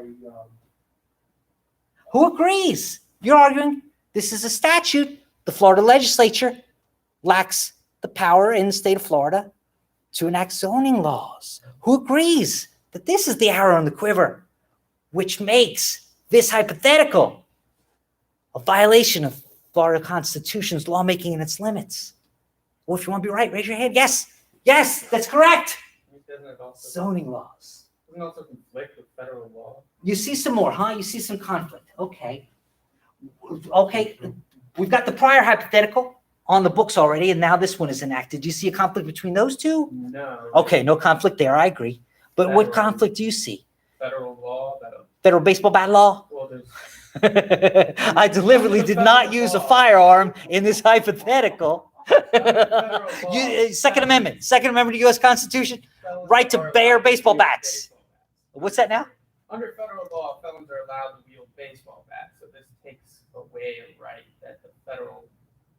I don't claim such knowledge of every word of every federal statute, every word, every federal statute. But literally, is there a federal statute that says a convicted felon may own a baseball bat? No, but in absence thereof, then they're thereby permitting them to use it. Okay, all right. Well, preemption is going to require more than just silence by the greater sovereign. You've got express preemption, which is what we studied in our class in this particular semester. And express preemption would be that the greater sovereign addresses it. There's also a concept which we're not studying this particular lecture called implied preemption, where the greater sovereign, in order for it to have its statute fully operative and to work in the way that the legislature intended it to work, you have to imply a particular amount of preemption, which goes beyond today's lecture. But either way, you needed an action by the greater sovereign. You're saying the federal law never made it illegal for the felon to own a baseball bat. Therefore, there's a preemption between federal silence and this local ordinance. And typically that's not how we find preemption. We need act versus act. We need the higher sovereign's law versus the lower sovereign's law in order to see preemption. Because remember, preemption was a type of inconsistency. To have inconsistency, we had to have more than one vein so that they could be inconsistent. Typically, silence won't be a source of inconsistency. So I love your creativity, though, man. It's creativity that makes for great lawyers. So I respect what you said there. Sorry to contradict it, though. All right. Anybody else see another violation here? I didn't intend any other violations to be exhibited by this statute. What do you see in this hypothetical? See anything else? We've got a law about baseball bats. Is that within the police power to regulate baseball bats? And it is, right? It's for public purpose. Here we're trying to protect school children from felons wielding baseball bats. So yeah, we've got a public purpose for the safety of the children. So it's health, safety, and welfare of the public, right? Is it within the proper subject matter? Remember, for the Florida legislature, the proper subject matter was what? Anything not forbidden to it. So is there maybe a constitutional right to wield a baseball bat? Second Amendment, I believe, focuses on firearms and a well-armed militia, but they weren't talking about a well-fielded baseball team, right? So I don't think Second Amendment's going to protect use of baseball bats. So I don't see any other violations, do you? All right. So that's our second hypothetical. Should we keep going? It's too much fun to quit. Let's take a look at hypothetical number 3. City Code 1, 2, 3, 4, 5, 6, 7. Remember, the first 2 hypotheticals are on the books. Now this one's been enacted. Being enacted by the City of Winter Park, Florida. 1, it is the intent of the City of Winter Park to entice Major League Baseball teams to practice spring training baseball here. Oh, okay. Public purpose, right? 2, in furtherance of that goal, March is declared Free Baseball Bat Month. See where I'm going? Number 3, every March, any Winter Park resident may visit the elementary school nearest the resident's home to pick up a free baseball bat. And just in case you didn't see where I was going, number 4, no Winter Park resident may be denied a baseball bat on the basis of race, sex, or prior criminal conviction. Which arrow in your quiver would strike this ordinance down as a violation of lawmaking and its limits of the Florida Constitution? What have we got? You see a conflict of laws. You see a conflict? You see some inconsistency. And I agree. But the inconsistency we see is preemption. Preemption. Certainly you were right. You were right to see an inconsistency because this baseball bat ordinance was giving free baseball bats to convicted felons, even though the legislature said that no convicted felon can have a baseball bat, right? So there is an inconsistency. But why is that inconsistency not a conflict of laws? Why isn't it that type of inconsistency? It's only a conflict of laws if, oh, you've got the answer. Go ahead. Because this is struck down. Tell us again. This was struck down, and therefore there's no conflict. Oh, okay, all right. But in my game, you're imagining it's still on the books. It's still on the books. Oh. Yeah. If it didn't exist, I Yeah, I understand you. Even though we found a flaw in it, when we go on the hypothetical 3, we're pretending laws 1 and 2 are still in the books. When we go on hypothetical 4, we're pretending laws 1, 2, and 3 are still in the books. If we don't do that, then I can't illustrate some amendments. I can't illustrate some inconsistencies, right? Okay. Yeah, I see what you're saying. But I changed the rules of the game. Yeah. Ex post facto. Yes, my ex post facto rules. Sorry about that. Oh, yes. So I think the reason why it's preempted is because this is a Florida statute and this law is a Florida statute and the other law is a municipal. Correct. And that is why it's preemption. I still got the question on the table. Why wasn't it conflict? I'll table that question for now because you gave me the correct answer to the next question. And the next question was, why was this inconsistency an example of preemption? And you're absolutely right. What we had was the Florida legislature spoke. And the Florida legislature said this: the state hereby preempts. When you see hereby preempts, you've got express preemption. After that, then, all that's left to do after express preemption is to find out what was exactly or expressly preempted. So when we say hereby preempts, we've got express preemption. Express preemption of what? To itself all laws regulating a convicted felon's use or possession of a baseball bat. So regardless of what else the law was trying to do, if it's regulating a convicted felon's use or possession of a baseball bat, then it is preempted under part 2 here of this hypothetical law, which is still on the books under our rules of the game for our hypotheticals. And then we compare it to the city. What did the city do? The city said that convicted felons get free baseball bats. And they come where? To a school to pick them up. And then they're holding them because they just got it inside the school, right? Which is exactly what the Florida legislature was attempting to prevent. Convicted felons wielding baseball bats inside a school. So yeah. Now, why wasn't this a conflict of laws? Conflict of law is a very strict standard. If by obeying one, disobey the other. If I violate one because I obeyed the other, that strictly wasn't met here. I'm not sure if you think you're done. Well, so as applied, your answer was, I made the statement that wasn't strictly met here. You added to my statement, unless you're a convicted felon, and I added to your statement, and therefore as applied. But remember, the arrows in our quiver were flaws on its face.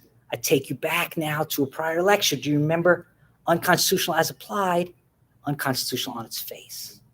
Unconstitutional on its face meant that regardless of who it is applied to, you have violated a constitutional right. The arrows in the quiver talk about laws being unconstitutional on their face. Again, great lawyers are creative lawyers, and that is a creative argument. And on a given day, under given facts, in a given courtroom, you might prevail on that argument. But today I'm talking about facial flaws and unconstitutional on its face. So today, let's not look at as applied.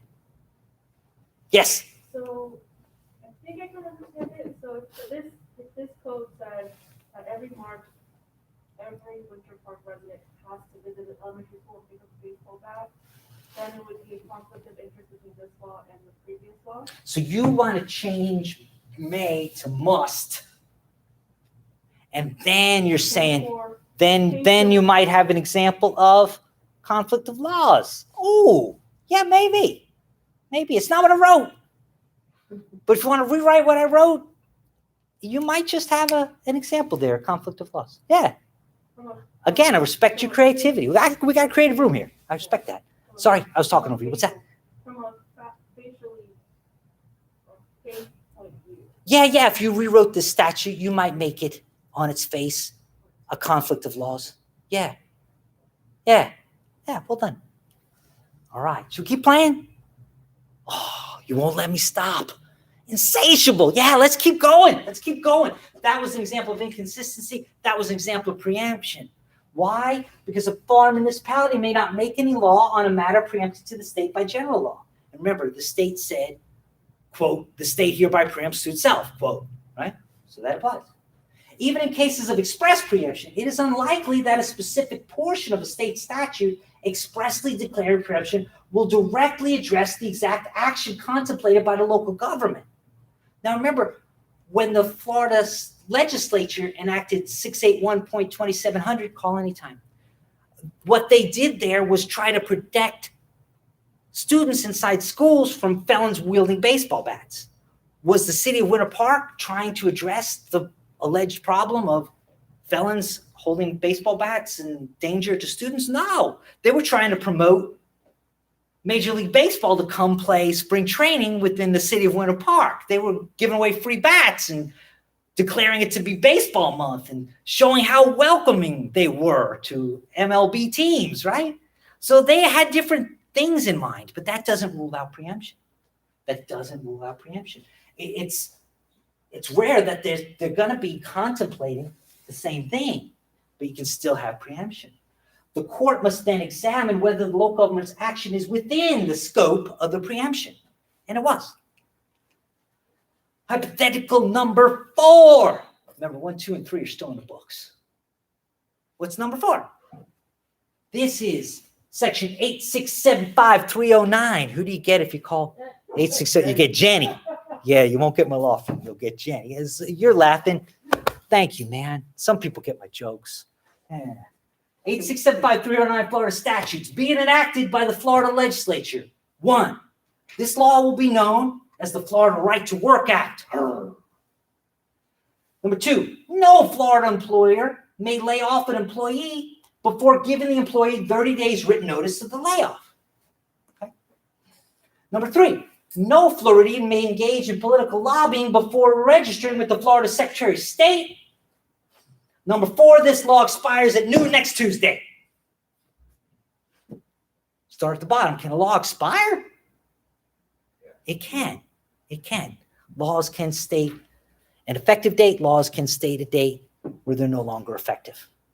It'd be odd to say something like noon next Tuesday, but it would not be a violation of Florida's Constitution. So, any arrows in the quiver here? Is this a proper subject matter for the Florida legislature? Yes, it is. Has a public purpose, addresses health, safety, and welfare. So where's the arrow in your quiver that will strike through the heart of this legislation, rendering it unconstitutional under Florida's Constitution on its face? Yes. The third one doesn't have to do with the title. Oh. So you're looking at the subjects? Content is inconsistent with the general No, subject. up here, in yellow. You're looking at the subject? Yep. That's what I'm looking at. Who sees a single subject rule violation? Raise your hand. That is correct. Sorry, I didn't realize you were looking down when I changed the slide. Sorry. I'll keep an eye on your eyes. Yes. Yeah, I'm trying to illustrate a single subject rule violation. Okay. We've got the Florida Right to Work Act. And the short title like that is not the title we're talking about when we talk about the title being an exception to the single subject rule. But speaking of short, I only got so many words on the slide. So bear with me as I pretend that that's the title, okay? So the title says Florida Right to Work Act.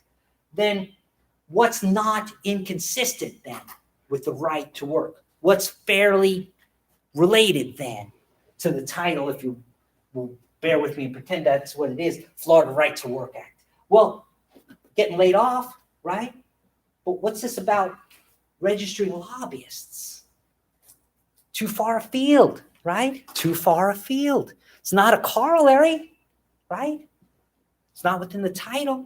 No exception is met. We've got a single subject rule violation. I like it. Well done. Well done. There's only a few minutes left, but you know, and I know you don't want me to stop. So these slides will be available on Florida Constitution, FLAconstitution.com. Hypothetical 5. Section 8675309, be it enacted by the Florida legislature that section 8675309 is hereby amended as follows. Look at this, some strike through here, huh? Yeah. Then, if I were the real legislature, I would have struck through the 2 and put a 1, right? Or struck through the 3 and put a 2, right? Any changes here? No, right? No strike through, no underline. Any changes here? No, no strike through, no underline. Any change here? Oh, I must have liked this law. I wanted to keep going well past noon next Tuesday. I got a strike through there. Any violations of the arrows in your quiver? Well, yes, that's one of the 2 problems illustrated here. One of the 2 problems here, and you're raising your hand. You can't just strike that. You found the other problem. Y'all nailed it. Thank you. Starting first with problem number 1 that the 2 of you found. We had a single subject rule violation, so we amended the law, but the single subject rule violation persists, does it not? It's still there. This is not the same subject, numbers 2 and 3. To make matters even worse, there's a title exception, right? And just for today's playfulness, if we were to consider this the title, it's certainly not going to give us an exception anymore because we took the title out, right? So y'all are right. That was the first. But thank you for going one step further and seeing a second violation, 2 arrows from your quiver. The second violation was this. If you want to keep a law on the books past its old expiration date, you can't simply strike the sunset clause. You can't simply strike the expiration clause. You can't simply strike the date it expires. You have to reprint the law and underline it here. Underline it here. Silly technical violation? Well, if your client's money or freedom is on the line and you're able to save one or both because of a silly violation, it ain't so silly after all, is it? I promised that I was here to empower you. So that's what I'm trying to do. Don't want to go over time, so now's a good time to quit. I got at least one more hypothetical. I'll leave it on the slides for you to review. As you know, on my class website, flaconstitution.com, you can go and watch the replay of any of these lectures. I'm sorry, and I apologize in advance, but there will not be a live presentation next Thursday. So I love seeing y'all on campus. I know because of COVID and the ongoing pandemic, it's not possible for all of us to be here. For all of you out there, I know you're with me. But for all of you who can be here, I apologize because you can't be here next week because I won't be here. So it will be a recording. Indeed, the recording is available now. If you go to the place where you usually watch reruns, you can see that it's already available. We're going to be talking about Chapter 11. Chapter 11 is executive power.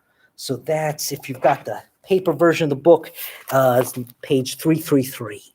So although I don't know that executive power is the most intellectually challenging chapter that I put in my case book, it certainly has some great issues that are worth debating. And when I made that recording, it was in front of a live audience, pre-COVID, many more students, and a lot of great comments and issues arose. So maybe that makes up for the fact that the audio in the recording is terrible and that the video seems to be like looking up my nose the whole time like that. So sorry about the bad video, sorry about the bad audio, but it's certainly viewable, certainly hearable, and it's, I apologize for my vanity, it's well done. So I think it's worth watching. Also, it's less than 2 hours long. So that's a plus, right? All right. So watch that video either tonight or tomorrow or next Thursday when you would have done it or sometime after next Thursday. Just make sure you've seen it within the next 13 days because we'll be meeting not next Thursday in person. You got the video. We'll be meeting the Thursday after that. I will expected you to have signed the attendance sheet for next Thursday sometime before 2 Thursdays from now. 2 Thursdays from now, we'll meet in person and we'll be looking at Chapter 12, the judicial powers. Yes, question. Same way on the spreadsheet. The attendance is always the same. It'll always be on that same spreadsheet. Yeah. So remember, if you're here, you sign the spreadsheet. If you're not here, you don't sign the spreadsheet. So any questions before I let you go? I had fun tonight. Hope you did too. And until I see you 2 weeks from now, may God continue to bless us all. Thanks for putting up with me. See you on video in 1 week. See you in person in 2 weeks. Thank you. Thanks. Bye.